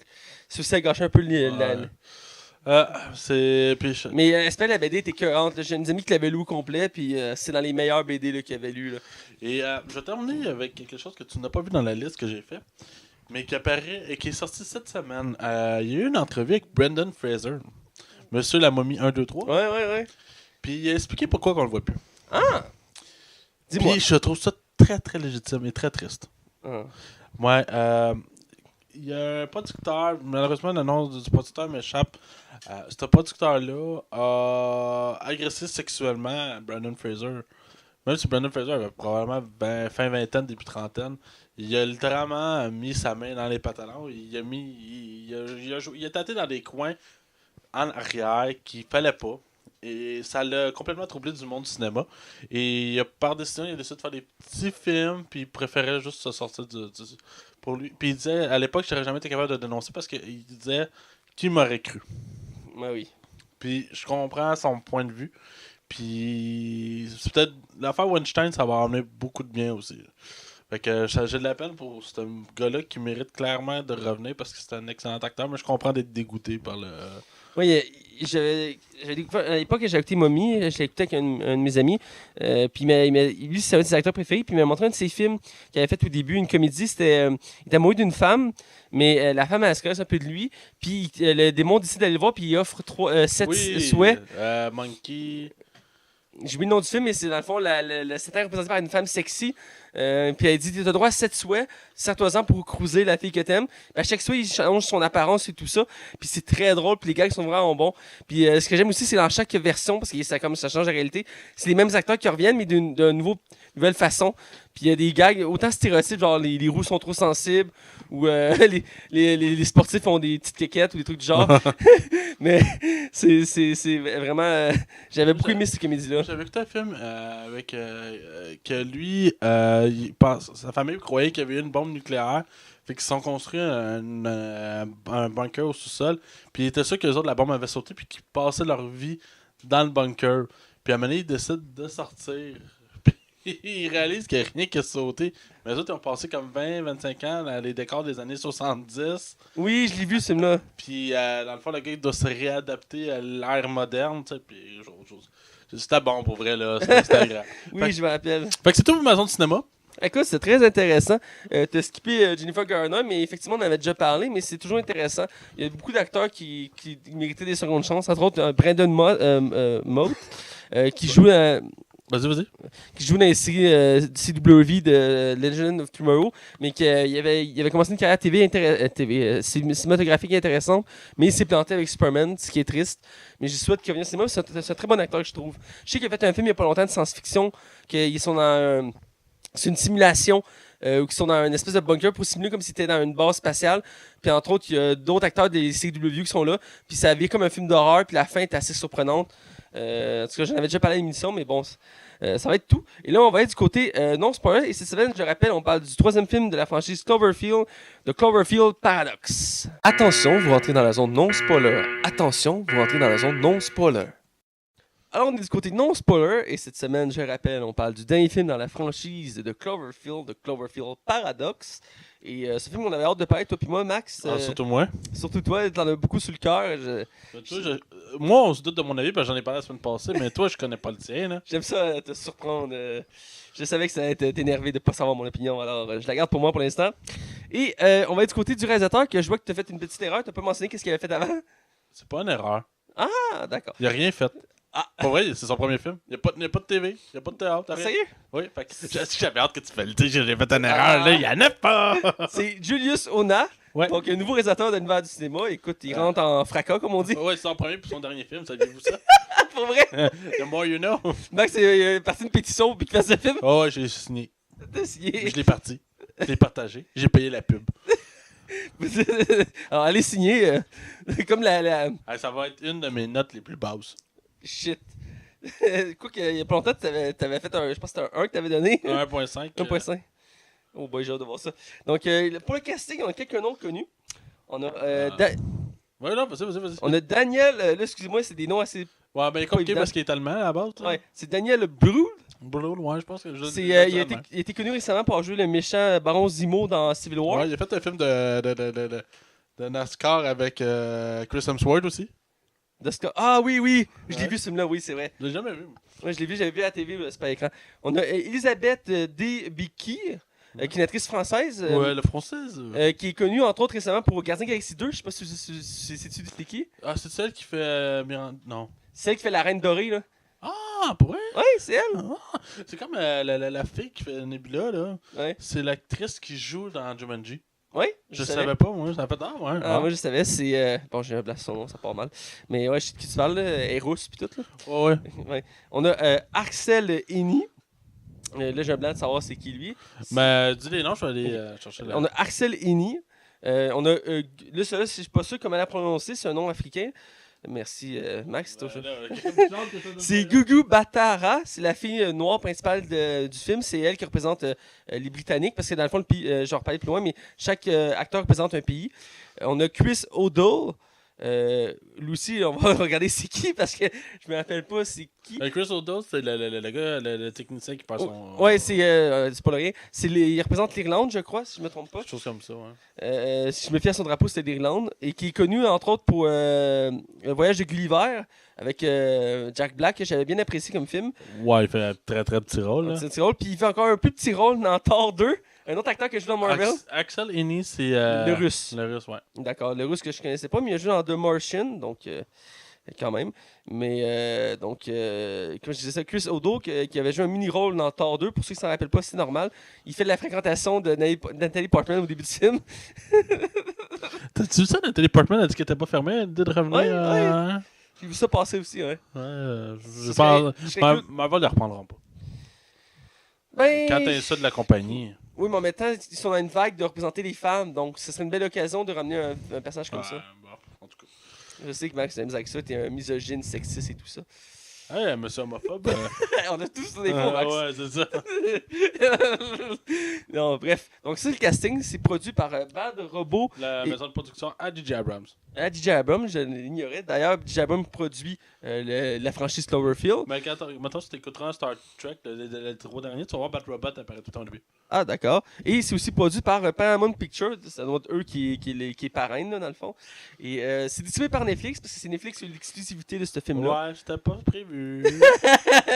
Disons que c'est historique comme façon de faire. Ouais, tu me le laisseras pour les anecdotes, je vais en D'accord. parler, je vais expliquer un peu. Pour la critique en général, Metacritic a donné 37% d'avis positifs, ce qui est mauvais. Très positif, je trouve, pour ce film-là. Là. Écoute, on en reparle. Mais le public était plus au rendez-vous avec un 56%, donc c'est passable. Pour le public, quand même... Du monde épais, il y en a partout. Là. Reddit Tomato, toujours plus critique, a donné 17% d'avis positifs, ce qui est un échec en soi. Et le public est un petit peu moins généreux que Metacritic, a donné 48%. Donc on reste dans le mitigé mauvais. Donc, Ouais. Donc, même si toi, c'est mauvais ou très mauvais, ici, on voit un côté plus réaliste. Du côté, on met un plus de joie de vivre. Je sais que tu es très négatif. Pour le budget, vas-y, Max. C'est optimiste à la marre. Le budget, 45 millions de dollars, puis pas de box-office parce que le film n'est pas sorti en salle pour des raisons qui semblent évidentes. D'accord. Et pour finir le tour d'horizon, c'est dans l'univers de Cloverfield, même si certains cherchent à faire les liens. J'en parlais dans le côté spoiler. Mais il y en a beaucoup, là. Il y a beaucoup de liens à faire. J'ai fait des recherches pour vous en parler. Et pour mettre en contexte, nous avons aussi un équipage de différentes nations. On a un Irlandais, un Allemand, un Russe, une Anglaise. Une Américaine. Hein? Elle est américaine, Non, Juju? Juju, c'est une Britannique. Une Britannique? Elle a un drapeau britannique sur son épaule. Ah ouais? Ouais. Ok, je te suis, c'était une américaine. Non, elle est britannique. Puis l'acteur principal, on l'a même pas mis dans nos acteurs, mais l'américain, c'est le noir. Ah ouais, l'acteur. Ok, ouais. C'est le commandant, tu sais, c'est stéréotype. Là, Il y a le commandant. un petit rôle dans le film malgré tout. Ouais, mais c'est quand même le commandant. Je trouve ça un peu stéréotype. J'aurais voulu voir un autre pays être le leader, mais bon, vu que c'est un film américain, j'imagine qu'on voulu le mettre en premier plan. Puis on a aussi Zhang Ziyi, je crois son nom. C'est une actrice chinoise qui fait une astronaute chinoise, dans le fond. Et lui, c'est David Oyelowo. Ouais, c'est pas évident à dire, là. Ouais, bref. Et t'as Zhang Ziyi, j'ai appris le nom, c'est Zhang Ziyi, qui est connu pour, entre autres, Heure Limit 2 qu'on parlait tantôt. Ouais, c'est ça. Donc, ça, c'est le casting. Donc, ce que je trouve intéressant, c'est ça, c'est un équipage. Et leur mission, c'est de faire fonctionner une espèce de réacteur dans une base spatiale parce que la planète est en pleine crise énergétique dans un futur proche. Et là, c'est la dernière solution pour éviter une guerre mondiale. C'est de créer une énergie renouvelable à l'infini que tout le monde peut utiliser. Donc, J'ai une question. vas-y. Le premier Cloverfield, là, Hey. il se passait-tu dans un futur proche ou il était dans le présent? C'est ça, Parce que je regardais le téléphone qu'il y avait dans le premier, là, parce qu'il utilise son téléphone. C'est des flips, là. C'est un des anachronismes, un des trucs qui c'est pas clair à date, qui n'a pas été expliqué par Jabram, mais il y a des liens à faire pareil, parce que oui, ça être dans le futur, parce que dans le film qu'on parle là, à un moment donné, la femme elle regarde son sel, puis sur le sel, c'est écrit 7G. Donc 7G, ça n'existe pas encore, you know. J'ose croire qu'ils sont dans un futur à cause qu'ils sont dans l'espace, puis qu'il y a le temps avancé. Bref, il essaie de faire fonctionner Non, le ça a pas de réacteur, sens. et donc on suit cet équipage-là qui essaie de résoudre cette Ouais, crise-là. ben c'est une ressource infinie qu'ils veulent trouver, là. Ouais, une énergie infinie. Et donc, le film part sur cette base-là. J'en dirai pas plus, sinon on spoilerait le reste du film. Et donc, on va ir du côté des acteurs, on va pas faire le tour, mais on va parler d'à fond, les deux acteurs principaux du film, Ouais. l'allemand puis la britannique. Ouais. Donc, on commence avec l'allemand, moi je trouve que c'est l'acteur le plus connu du casting. À moi Ouais. Puis c'était un méchant bon acteur en soi, là. c'est un très bon acteur que je connaissais pas vraiment avant voyons, Captain America Civil War. Ah, il a fait plein de films. Mais je sais c'est un acteur en montée en ce moment à Ouais, Hollywood, mais là. même avant, il a fait d'autres films qui étaient vraiment bons.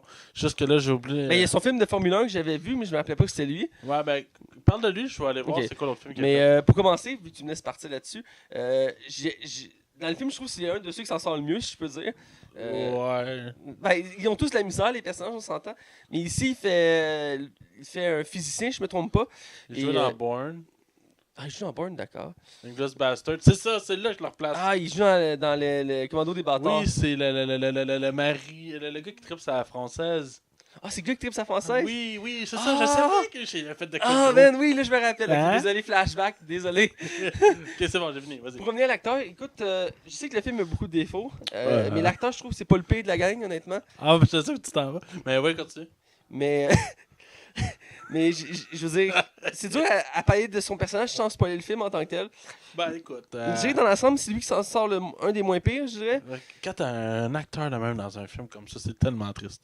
Hein? C'est genre gaspiller du temps pour du talent. Ben écoute, même si j'ai remarqué quand même que les personnages sont pas mal secondaires dans l'ensemble. Je dirais que lui, c'est lui qui a un peu plus de place que les autres, Ouais. vu qu'il est là du début à la fin, si on peut dire. Ouais. Donc, dans l'ensemble, je trouve qu'il il fait une bonne performance quand même si on voit que le film, il ne laissait pas sa chance. Je dis autant scénaristique que son rôle de son personnage. Je trouve que l'acteur a quand même fait une bonne job pour ce qu'il avait à faire. Donc, toi, qu'est-ce que tu as pensé de lui? C'est lui qui s'en sort le mieux, mais écoute, quand t'es pogné à faire ça, pis t'as pas de scénario, pis t'as pas... Il est correct, là. Je pense que c'est pas une question de... C'est le film, le problème. C'est pas lui, c'est le film. Ok, on va aller rapidement dans le côté spoiler, je le sens. Et on va finir avec. Je voulais qu'on en mentionne juste deux. L'actrice qui représente les Britanniques, elle est connue elle aussi, mais j'ai pas réussi à me rappeler de où. J'ai pas regardé son Wikipédia à elle. Mais écoute, elle joue bien à certains moments, là. Au moment, justement, que je vais limiter les spoilers, là, mais qu'elle regarde dans une vitre, je vais dire ça ainsi. C'est là que je trouve qu'elle même si son personnage après ça prend des choix complètement épais, mais sur le coup, c'est là qu'elle s'en sort le mieux. Ben, moi, je trouve que c'est elle qu'on peut plus s'attacher parce que c'est elle qui son personnage est plus développé. Ouais, vu que c'est le personnage qui met le plus de l'avant dans l'histoire. Ouais, vu que c'est la principale, puis on commence le film avec elle. Ouais, puis c'est la seule qui a vraiment des émotions développées, là. Ouais, mais qui sont plus ou moins justifiables. Ouais, ça, on en reparlera. Mais reste que dans l'ensemble, c'est ça. C'est ça, voilà. Donc, on va parler de la vie générale du film. Donc, je vais y aller, je vais te laisser retenir ta... Ouais, vas-y, j'ai goût de t'entendre. Écoute, dans l'ensemble, le film... Ah non. Non, attends, laisse-moi parler. Là. Vas-y. Je savais qu'il y a beaucoup d'avis négatifs, je savais que tu n'avais pas aimé, et je suis arrivé sur une base en écoutant que le film allait être mauvais. C'est ça que je me suis dit. Donc, ça part mal une opinion de film quand tu dis que le film va être mauvais. Fait que là, tu t'assis, tu regardes le film, t'es comme... Ça va être mauvais, c'est sûr que ça va être. Tout le monde dit que c'est mauvais. Si je l'aime, c'est parce que je suis cave. C'est sûr que c'est mauvais. C'est sûr que c'est mauvais. Puis là, j'écoute le film, je suis comme, ok, c'est censé être mauvais, c'est censé être mauvais, c'est censé être mauvais, c'est censé être mauvais, c'est censé être mauvais. Puis la fin, t'es comme, ok, est-ce que c'était mauvais? Puis là, je me suis assis, puis j'ai réfléchi. Puis, j'ai commencé à accomplir tous les problèmes dans le film. La liste est longue, hein? Puis, je me suis endormi, et je me suis réveillé, je commençais à accomplir la liste. Et pour finir, en disant que c'est un film correct, passablement correct. Ah, gros! Correct. Je m'attendais à pire. Je m'attendais à pire dans ce qu'on me disait. C'est que t'as pas de jugement. Je réécouterais jamais ce film-là. Honnêtement, je réécouterais jamais dans ma vie. C'est correct! Mais je trouve que regarde, le 17% de Rotten Tomatoes, je le trouve injustifié. Ah, moi oui. Mais le 37%, je trouve que c'est plus réaliste comme note pour ce film-là. Même dans ma tête, je trouvais plus un 40%, vois-tu. Mais dans l'ensemble, le film, il est vraiment pas terrible. Il est assez assez bon. Qui va donner un 2 sur 5 à The Room, genre. Ta gueule, man! C'est un... T'as trouvé ça correct? On va en débattre, OK? Oh mon dieu. Et je veux t'entendre. Ah, gros, c'est épouvantable comme film, c'est mauvais. C'est un des pires films que j'ai vu cette année. Sinon, c'est le pire film que j'ai vu cette année.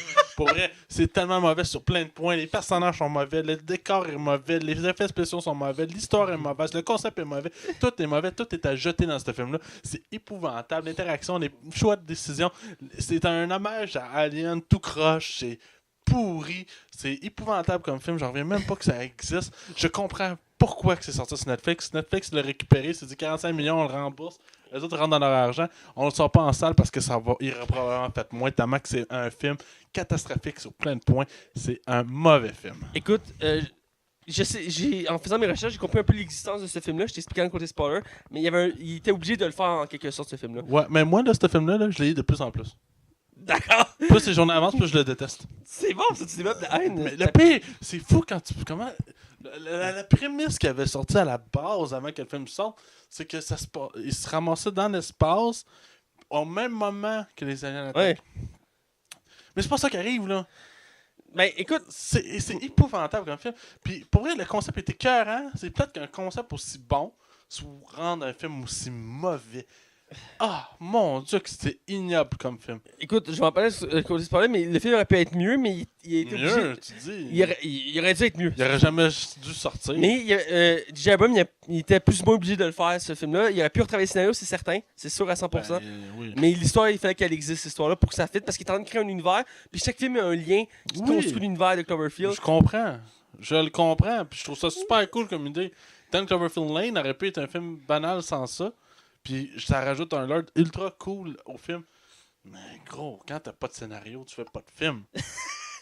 T'es pas un film de Adam Sandler, t'es un film qui se prend au Adam sérieux. Sandler. Seigneur. Oh boy. Je Il faudrait critiquer genre un film genre comme That My Boy. il y aurait pas une grande note non plus. Là. Ouais. Bref, je pense qu'on est temps d'aller du côté spoiler pour vraiment plus s'en détailler. Ouais, on va le démolir. Allons-y. Attention, vous rentrez dans la zone spoiler. Attention, vous rentrez dans la zone spoiler. Alors, du côté spoiler, et là, on va parler en détail du film. Et d'abord, avant de parler du film, je vais mettre en contexte dans le sens ce qui lie avec les autres films. Ouais, vas-y, ça, je suis intéressé. Il y a plusieurs points. OK? J'ai parti du début du film. Une des premières scènes du film, une des premières scènes du film, c'est qu'on voit une présentatrice de nouvelles interviewer un expert en extraterrestre physique, tout ça. Et les deux personnages, la présentatrice de nouvelles, j'ai pas vu le deuxième, Cloverfield, je tiens à préciser, mais c'est la même que dans le deuxième présentatrice de nouvelles. Tu devrais vraiment écouter ce film-là. J'étais censé écouter hier, mais finalement, j'étais trop fatigué. Ok. Et j'ai téléchargé d'ailleurs sur mon ordi. Et le journaliste qui s'est interviewé, lui, il a le même nom que le père dans le deuxième. Fait que ce serait comme son frère ou son cousin, parce qu'en plus, ces deux acteurs se ressemblent. Je parle du physique, tout ça, puis ils ont le même nom. Donc, il y a un lien à faire là. Deuxième lien, il y a deux compagnies qu'on voit depuis le premier Cloverfield. Il y a deux compagnies qu'on voit dans les films. Le premier, c'est une compagnie de Slutch. C'est Slusho, je pense que ça s'appelle. Et dans chaque film, il y a des logos de cette compagnie-là. Et dans la station spatiale, il y a une figurine de Slusho qu'on peut voir sur un tableau de bord. Okay. Deuxième mention, c'est l'autre compagnie. C'est une compagnie de technologie qui s'est piratée dans le premier Cloverfield et qui en forme mention dans le deuxième avec un logo. Puis c'est la même chose dans le troisième. Il y a un logo dans la station spatiale de cette compagnie-là. C'est Théo quelque chose, je pense, qui est dedans. Mais là, pour être dans des trucs plus concrets, c'est un fan vraiment fini de l'univers Cloverfield qui a pris le premier film et l'a superposé sur Paradox. Et si tu écoutes les deux films à 18 minutes 20 pile, quand il active la machine, c'est à 18 minutes 20 du film, OK? Quand il active la machine dans Paradox, au même moment, dans le premier Cloverfield, ils sont dans un café, ils sont en train de jaser, puis tout se met à trembler, puis il y a un plan d'électricité, puis tout tremble, puis la scène suivante, les monstres apparaissent. Donc, c'est expliqué comment les monstres sont arrivés, c'est que dans la base spatiale, quand il active la machine, ça crée une faille. Puis dans Cloverfield, le premier. Ouais, c'est ça qui fait que ça les amène. C'est ça que j'ai pensé tout le long. Là. Dans le fond, ça dit que le Paradox se parle en même temps que Cloverfield. C'est ça que ça explique. Même si la technologie n'est pas la même, c'est le problème du film. Reste qu'il serait dans le même contexte. Mais vu qu'il y a un multiverse, on peut croire que c'est dans une version d'un multiverse. Tu comprends? Puis il y avait un autre point aussi que je voulais ajouter. Laisse-moi savoir. Oui, à la fin du premier Cloverfield, il y a un plan sur l'océan. Ça se peut que tu t'en rappelles pas. Il y a un plan sur l'océan et au loin, on voit un objet tomber en forme cylindrique. Ah ouais, c'est loin, là. Okay. C'est vraiment flou, mais on le voit au loin. Puis les fans ont zoomé dessus, puis ça ressemble vraiment à la fin de Paradox. Le truc qui tombe quand ils reviennent sur Terre, c'est la même forme. Donc, ça expliquait que la fin de Cloverfield, c'est la fin de Paradox. Les deux se relient comme ça. Donc, les deux finissent en même temps, dans le fond? Ouais, c'est la même continuité. Ils se passent en même temps les deux, mais peut-être vu que la technologie ne marche pas, c'est le seul défaut, ils seraient dans une autre continuité. Je vais aller voir après sur YouTube. Mais c'est plusieurs liens comme ça, je pense que j'en ai oublié, mais c'est les plus gros liens qu'il y avait à faire entre les films. Puis aussi, il y a une femme qui était dans le deuxième, j'ai oublié, elle avait un rôle secondaire, je sais plus c'est quoi son rôle. Il y a beaucoup d'acteurs dans le film, fait que... Ouais, il y avait, ce qu'il faudrait que je regarde, mais c'est une actrice très secondaire, puis on la voit en figurante dans le troisième, dans la foule, on peut la voir comme figurante, donc c'est un autre lien. Mais J.J. Abrams a dit que tous les films étaient liés par le même contexte, la même histoire, sauf qu'il explique pas vraiment, il laisse découvrir ces éléments-là, il en laisse plein cachés, puis c'est le genre de film qu'il faut que tu fouilles pour les trouver. Donc c'est pour ça, c'est est-ce qu'il est trouvé à date, ou ce que je me rappelle, mais c'est quand même pas mal d'éléments, là. Donc on va revenir au film. À moins que tu aies des questions. Non, je trouve ça cool, ça. Surtout le lien des deux films, voir qu'il y a un fan qui a pensé à ça, mais ça explique bien des choses, parce qu'il y a plein d'éléments qui sont laissés en suspens, qui sont pas expliqués dans chaque film, et que ça prend du sens à force du temps, surtout le prochain qui se passe pendant la Deuxième Guerre mondiale, donc c'est à voir que ça va donner. Ouais, on verra. Mais c'était comme, ça me rappelle un peu, écoute, je dis vague vraiment pas longtemps, ça me rappelle un peu le jeu Bioshock. T'es ça, les Bioshock? Oui, je l'ai fait, ouais. Le premier Bioshock, il y a une fois, tu rencontres un boss qui est comme un artiste, puis qui joue du piano. Ouais. Et pendant que le combat avec ce boss-là, t'entends un cri d'oiseau dans l'eau. Mais ça, c'était sorti en 2009. Puis quand il est sorti, je pense 6 ans plus tard, le Bioshock Infinite, Ouais. ben il y a une scène où il y a un oiseau géant qui crache dans l'eau. Fait que c'était passé comme 6 ans avant. Là. Ça a fait comme ça c'est cool. Ah, c'est cool ça. Ok, bref. On va dans le paradoxe, parce que là, il y a beaucoup de choses à dire sur ce film-là. Comme on le dit, la prémisse, on a une base spatiale et le début du film me surpris, dans le sens que pendant le générique d'intro, il saute comme 2 ans. Parce que t'as le calendrier qui avance. Au début, c'est comme, ça va prendre un mois. Puis après, c'est genre 60 jours, 90 jours. Ouais. Ça va vite. Puis à la fin, ils sont comme à 395 jours. Non, ils sont à 495 jours, genre. Puis ils sont pas capables d'en venir à bout. Là. Ouais, puis il dit, il nous reste juste 3 essais, puis ça marchera pas sinon. Fait que, je mets le contexte, puis je vais te laisser aller, parce que je sais que la semaine passée, quand dans le podcast, j'ai beaucoup parlé de cette partie-là. Puis je me suis senti mal après d'avoir pas te laissé autant de place. Fait que je vais te laisser prendre plus de place cette fois-ci. Alors je vais te laisser partir le bal. Ben, dans le fond, il y a beaucoup de choses qui marchent pas dans le film. Tu sais, il y a des concepts intéressants dans le sens que on amène des personnes de chaque pays. On amène du monde intelligent. On les réunit ensemble pour réussir à avoir une solution. Ça, à ce point-là, écoute, le film a une prémisse intéressante. Là. Mais c'est là que le bas blesse. Il n'y a pas de scénario pour cette prémisse-là. Puis pas de scénario pour un film qui a une bonne prémisse. Ça ne fait pas un bon film nécessairement. Et il va arriver des situations qui vont, ils vont réussir à partir, à réussir à cette faille-là, qui vont les faire bouger de l'autre bord du soleil. Ils cherchent la Terre à travers le vaisseau spatial pendant qu'il y a le soleil en face. Dans le sens que, pourquoi tu cherches pas le soleil qui est 100 fois plus grosse, mais c'est pas 1 million de fois plus grosse que la Terre? Ouais. Non, à la place, on cherche la Terre. Puis c'est des petites choses de même, parce qu'ils savent comment. Tu sais, c'est des scientifiques qui sont dans l'espace, ils savent que c'est le soleil qui tourne autour. Non, c'est c'est pas vrai. C'est la Terre qui tourne autour du soleil. Moi, la Terre est plate! Non, la Terre elle tourne autour du soleil. Je t'ai envoyé un livre de. Le gars s'appelle Galilée. Ouais. Tu vois, il va capoter. Puis ils sont même pas capables d'avoir cette conclusion-là. Puis là, justement, ça va amener des événements bizarres. Puis c'est là, que le film commence à partir en couille. Ben, je dirais que la première scène qui m'a déstabilisé, qui m'a fait comme. What the fuck is happening? C'est le gars qui. Parce que quand il change de dimension, tout fuck. Ouais. Puis un truc qui fuck, c'est parce qu'ils ont comme ils amènent des verres avec eux dans l'espace. Ouais, puis ils se ramassent dans le corps du russe. Le russe, techniquement, c'est la française après. Dans un univers paradoxe. Ouais, c'est ça, ouais. Parce que c'est comme ça que je comprends. Parce que l'autre meurt, elle arrive.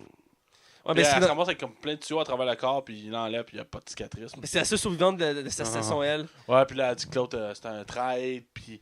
Elle dit que l'Allemand, c'est un traître. Ok, une scène qui. Mais je vais aller avec les verres, si tu me laisses. Ouais, vas-y avec les verres, puis après ça, j'ai deux scènes qu'il faut que je jase. Le russe voit qu'il n'y a pas de verre, mais qu'il avertit les autres, personne ne remarque son appel, puis tu vois que son œil commence à fucker. Ouais, hein. Là, je suis comme, ok. Puis là, les verres lui parlent. Puis là, il dit, ah, ok, faut que je fasse ça. Mais pourquoi ils ont mis des verres dans l'espace aussi? Je comprends pas. Je pense que ça a rapport avec l'énergie.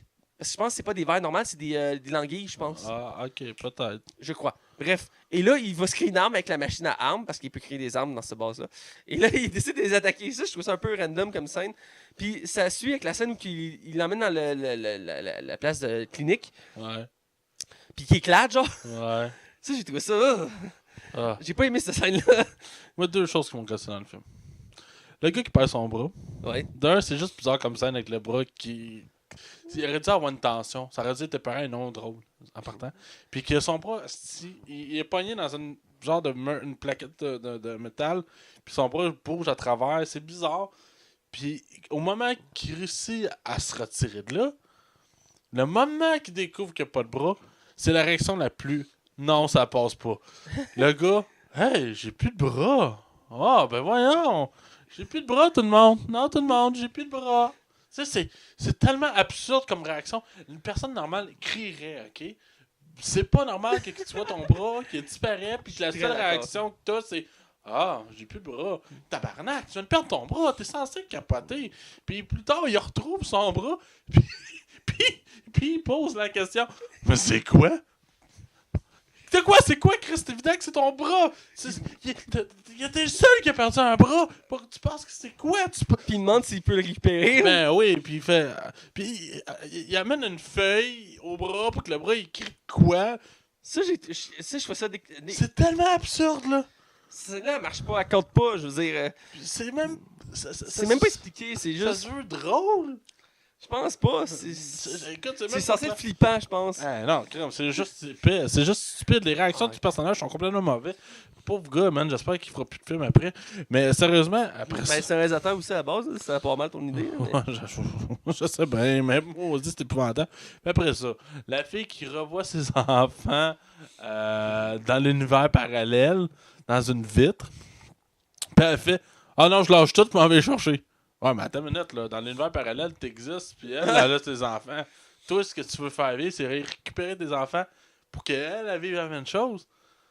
Oui, en Christ, ça n'a pas de sens. Non, c'est cave. Puis elle réalise à la fin aussi. Oui, parce qu'il y a quelqu'un qui dit, mais c'est une réflexion niaiseuse.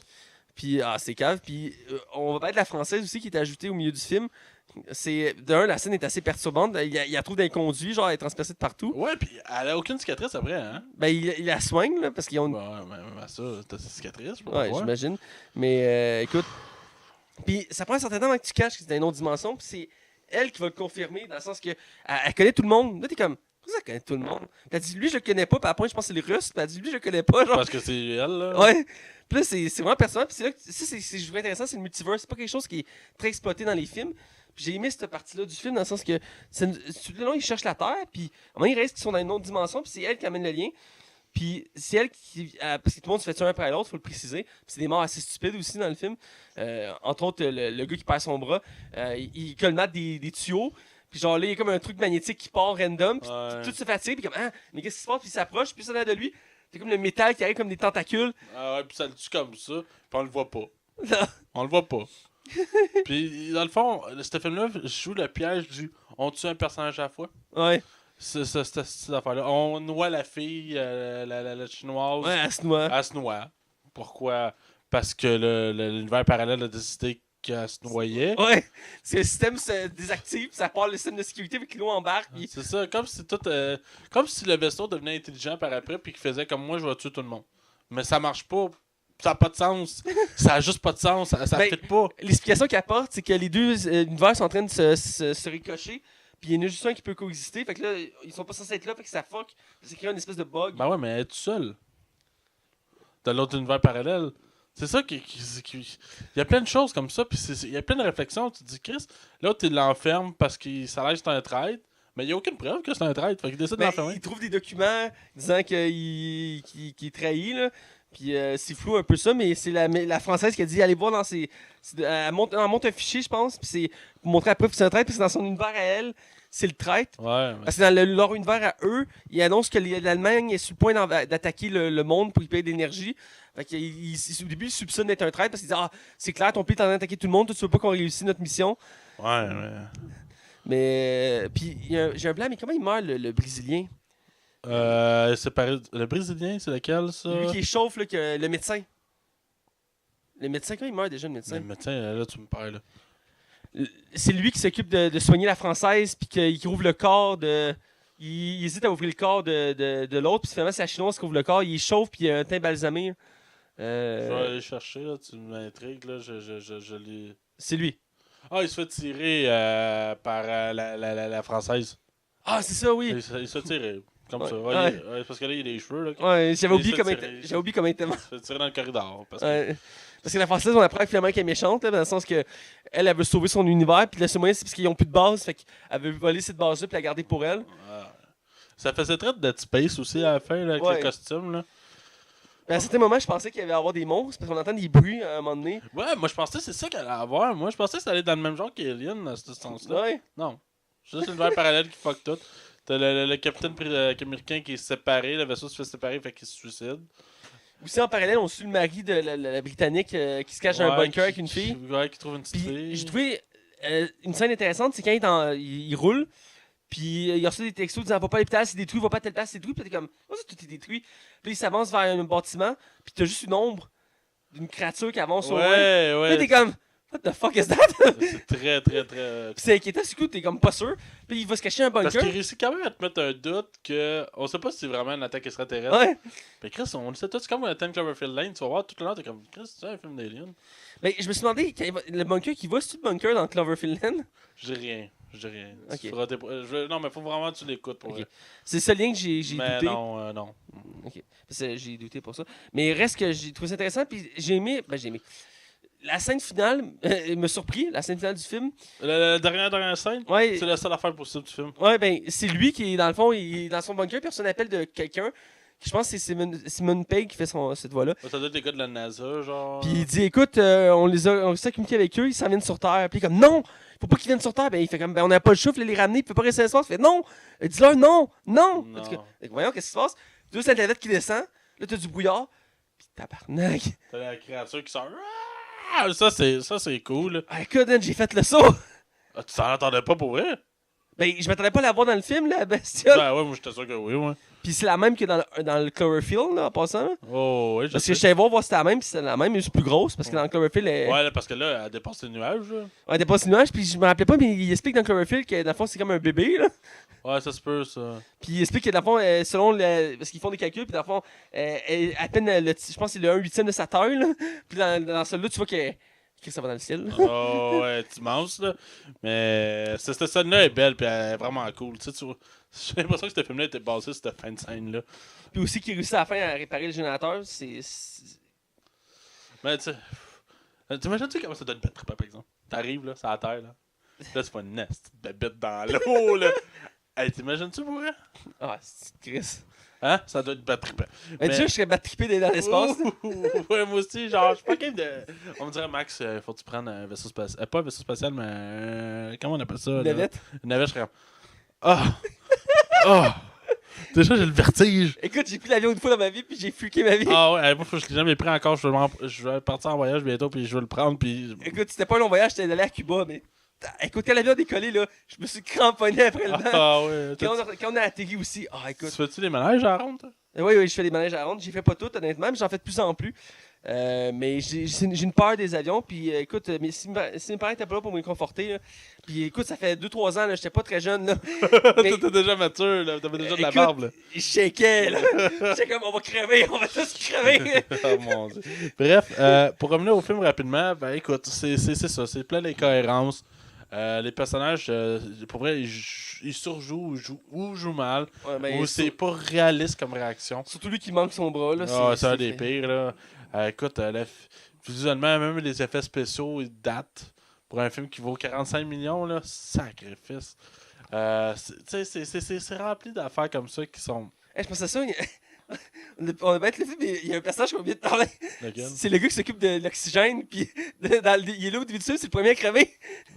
Tu vois, j'essaie de la placer. Il est comme dans une soucoupe en bas. Puis la soucoupe éclate, genre, fait qu'ils doivent se séparer de la soucoupe. C'est là que le capitaine se sacrifie pour péter la. Ah ouais, bon. Il est là comme 3 scènes, là, mais. Ouais, c'est ça, il est même pas important. J'ai oublié c'est de quelle nationalité qui était, là, mais. Est-ce que je trouvais ça drôle, là? Mais ouais, c'est ça. Ben écoute, toi, y a-tu quelque chose de positif outre la fin? Ben, la fin me secouait, mais la chose que j'ai aimé du film, si je peux aimer quelque chose, c'est les liens qu'ils font avec les autres Cloverfield. Parce qu'il a dit ça Ouais. une vague qui s'étend sur plusieurs films. Chaque film amène ses explications. Et celui-là a essayé d'emmener quelques explications, même s'il y en a qui se contredit. Exemple, la technologie. Mais dans l'ensemble, il emmène quelques informations, je veux dire, qui nous permettent d'un peu plus comprendre le premier Cloverfield, qui laissait beaucoup de choses en suspens. Parce qu'il y a beaucoup de choses qu'on ne comprend pas du premier Cloverfield. Et qui c'est pas encore tout expliqué, mais j'ai aimé le fait que si tu prends les deux films, tu les superposes, à 18 minutes 20, tu as la même réaction qui arrive. Donc, tu vois que J.J. Abrams a tout pensé à son idée, sauf que peut-être qu'il l'a mal exprimé. En fait, il l'a mal exprimé pour Paradox. Je sais que le premier Cloverfield était coté 77, puis le deuxième était coté 90. Ah, le deuxième, il est vraiment bon. Puis le premier, écoute, ça fait longtemps. Faudrait vraiment que je redonne. Il faudrait que je le revoie. Ça fait longtemps, mais j'avais aimé ça à l'époque, là. Je me rappelle toute la publicité qu'il y avait eu autour de Ben ce oui. film, c'était fou, là. C'était quelque chose, puis il laissait beaucoup de flou. La bande-annonce laissait pas tant d'images. Je savais rien. Ah non, Tu voyais, la seule affaire que je me rappelle quand les annonces, là, c'est que tu voyais la tête de la statue de la liberté qui arrachait puis qui tombait Ouais. dans les rues, puis c'était juste ça la pub. Tu voyais Cloverfield, ça arrêtait là. Ils ont tout le temps fait ils ont tout le temps essayé des choses, par exemple. Puis ça, c'est une affaire qu'il faut donner. Mais écoute, le film, il savait déjà dans la base que c'était pas bon. Puis c'est la raison pourquoi Netflix ont décidé de reprendre le film. Parce que probablement qu'il aurait perdu plus d'argent à le distribuer en salle. Ouais, comme tu as déjà dit. Mais c'était un très bon coup de pub, par exemple. Écoute, ils vont essayer de se rattraper avec le quatrième qui est annoncé cette année. Ouais, pour la fin de l'année. C'est quelque chose pareil, ça aussi. Avec l'actrice qui joue dans Star Wars, Daisy Ridley. Ouais. Et il y en avait un autre, j'ai oublié, malheureusement, un autre acteur. Il est très connu, mais le nom m'échappe là. Moi, il y a quelques acteurs confirmés, mais le scénario est embryonnaire. Ce que je sais, ça va se passer pendant la Deuxième Guerre mondiale. Ben ça peut être cool, là, tu sais. Je suis curieux de voir quel concept on va avoir avec ça.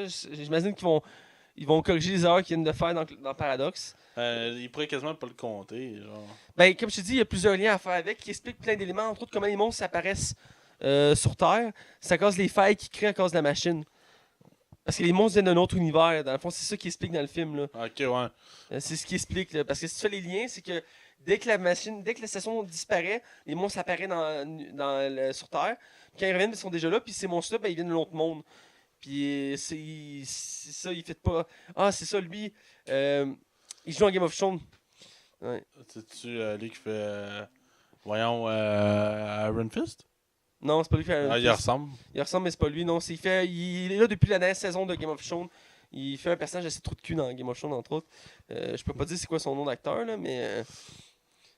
J'essaie de trouver un nom. En tout cas, bref. Bref, j'attends le nouveau Cloverfield avec impatience de voir ce que ça va donner. Mais pour cela, c'est assez. Ouais. Je vois pas comment J.J. Abrams a accepté ça, là. Ouais, je pense que le film avançait, puis il réalisait peut-être pas à quel point que tout le film allait être mauvais. C'est ça. Mais moi, ce que je constate aussi, si je peux finir là-dessus, Ouais. c'est qu'il y avait. J.J. Abrams, il y avait plusieurs idées, puis il savait pas trop comment toutes les impliquer ensemble. Puis il fallait qu'il trouve une logique pour les impliquer parce qu'il avait laissé déjà des éléments dans le premier Cloverfield, puis il voulait les expliquer. Puis là, il a dit il faut que je réussisse à faire un film autour de ça pour les expliquer. Mais il y avait un bon concept. Ça, Ouais. Je continue à le dire. Puis bref, écoute, ils ont fait ce qu'ils pouvaient là, avec ça, mais c'est manqué. Puis, tu sais, ils ont laissé ça à un réalisateur qui a rien. Là, tu sais. Je trouve que c'est un projet cher pour un réalisateur qui a rien. Il a vraiment rien. Il a même pas de court-métrage. Fait que je sais pas à quel point il faisait confiance. Peut-être que c'est un ami de J.J. Abrams, là. Je connais pas de contexte, mais c'est catastrophique comme film. C'est le pire film que j'ai vu cette année. Ouais, je sais, tu le répètes. Donc, écoute, Écoute, à la fin de l'année, il va être là. ouais, c'est sûr. Fait que je vais écouter. Dis-moi ta note. Je donne un 1.5 sur 5. C'est épouvantable comme film. 1.5. Ouais, je donne le 0.5 pour la fin. Pour vrai, c'est la seule raison. Je m'attendais à ce que tu dises un 1, mais ouais. Tout est mauvais dans le film. J'ai rien aimé. C'était épouvantable du début à la fin. Je suis content de pas avoir payé pour ça. C'est l'enfer, c'est plate. C'est des films qu'on devrait plus voir. Puis je trouve que c'est des catastrophes que je comprends même pas que c'est encore possible que ça arrive. Tu sais, aujourd'hui, dans le monde des jeux vidéo, c'est rare que tu vois des méga flops maintenant. Pourquoi? Parce qu'on le sait qu'est-ce qu'il faut pas faire. Puis ça arrive encore au cinéma. Ça me fascine. Bref, 1.5, ma note était déjà dans ma tête depuis 2 semaines. Là. Alors Mathieu, toi, vas-y, donne ton 3. Je donnerais pas un 3 à ce film-là, Max. Ah, non, tu donneras pas un 3. Non, ce film-là ne mérite pas un 3. Ok. Il ne mérite pas un 4 non plus. Mais il mérite. Un 5? Eh oui, non. Ça serait que. Un parfait, man. Sans faute. Sans aucune erreur dans le film. Casting 5 étoiles. Scénario magnifique. Alors, combien tu donnes pour elle? Écoute, j'y ai pensé cette nuit puis ce matin à quelle note je pouvais donner à ce film-là. Puis je m'attendais à ce que tu notes 1 sur 5. Puis je me suis dit, je peux pas donner juste un 1 sur 5 parce que oui, il y a ses défauts, mais il y a certains bons éléments, dont la fin, comme on a dit. Puis j'aime le fait qu'ils font des liens. C'est la seule chose que j'ai aimé du film en tant que tel, c'est ce qu'ils font des liens. Puis ça, Batman vs Superman faisait des liens, puis c'était de la merde, là. J'ai plus apprécié Batman Superman que toi, ça c'est sûr. Mais reste que c'est pas un super bon film. Moi, j'y vais. Il va te donner un 2. Je serais tenté à lui donner un 2. Ah, je le savais, hein? Je lui ai donné un 2.5 au début. Mais en revenant à sa liste de défauts qui sont nombreuses, j'y vais avec un 2. Je suis déçu parce qu'il y a un bon casting quand même, il y a des bons acteurs. L'actrice française, entre autres, est en pleine montée en ce moment. C'est pour ça qu'elle avait été choisie dans Gazin Galaxy, c'est qu'elle se fait de plus en plus connaître, puis elle est très bonne. Puis l'acteur allemand aussi, qui est très bon lui aussi. Mais dans l'ensemble, il y a trop de défauts à ce film-là. Les réactions sont pas super bonnes. Les effets spéciaux, je dirais que c'est pas si pire que ça dans l'ensemble. Outre le bras qui est un peu mal fait. Mais dans l'ensemble, c'est pas si pire effets spéciaux. Le scénario est un peu il est catastrophique dans l'ensemble. La base était bonne, mais ça vient des directions vraiment qui n'ont aucun sens. Puis le fait de tuer tout le monde un par un. C'est du déjà vu, puis du vu, puis du déjà vu. Je pense que c'était pas nécessaire de toutes les tuer de même. Alors, clairement pas. C'est du haut. C'est de l'over pour rien, là. Ah, c'est ça, exactement. Donc, il mérite moi, je donne un 2. Je ne réécouterai pas ce film-là. Je pense pas. Non plus. À moins que J.J. Abrams me dise il faudrait voir ce film-là pour telle scène. Je vais aller voir les scènes.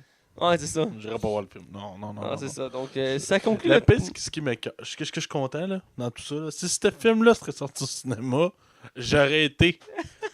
C'est ça que je suis content que ça soit pas Tu serais arrivé. sorti et tu t'aurais frappé dans un mur. Ah, j'aurais été fâché. J'aurais été fâché. Tu t'aurais lancé ta liqueur sur l'écran, là. Tabarnak.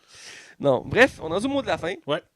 Alors, comme d'habitude, vous pouvez me suivre moi, Mathieu Bérec-Prévost, sur Facebook. Vous pouvez suivre Max Taillon sur Twitter et Facebook. Vous pouvez suivre la Ligue des Cinévores sur Facebook, sur Twitter, sur iTunes, sur YouTube, sur RZO, sur DJPod, sur le canal Cinéma. Vous pouvez nous suivre aussi sur la station du 101.9 CHI tous les samedis soirs à 20h. Et voilà, je pense que je les ai tous nommés. D'ailleurs, j'aimerais ça que dès qu'on règle notre code de DJPod, qu'on puisse être sur Google Play. Il y a beaucoup de podcasts qui sont sur Google Play. Ouais. Donc j'aimerais ça. C'est vraiment dans les plans, là. Écoutez, on attend que notre abonnement soit fini. De toute façon, faut qu'on s'en parle en ronde. Voilà. Donc c'est ça. Donc on vous dit à la semaine prochaine et restez à l'afflux. Yeah!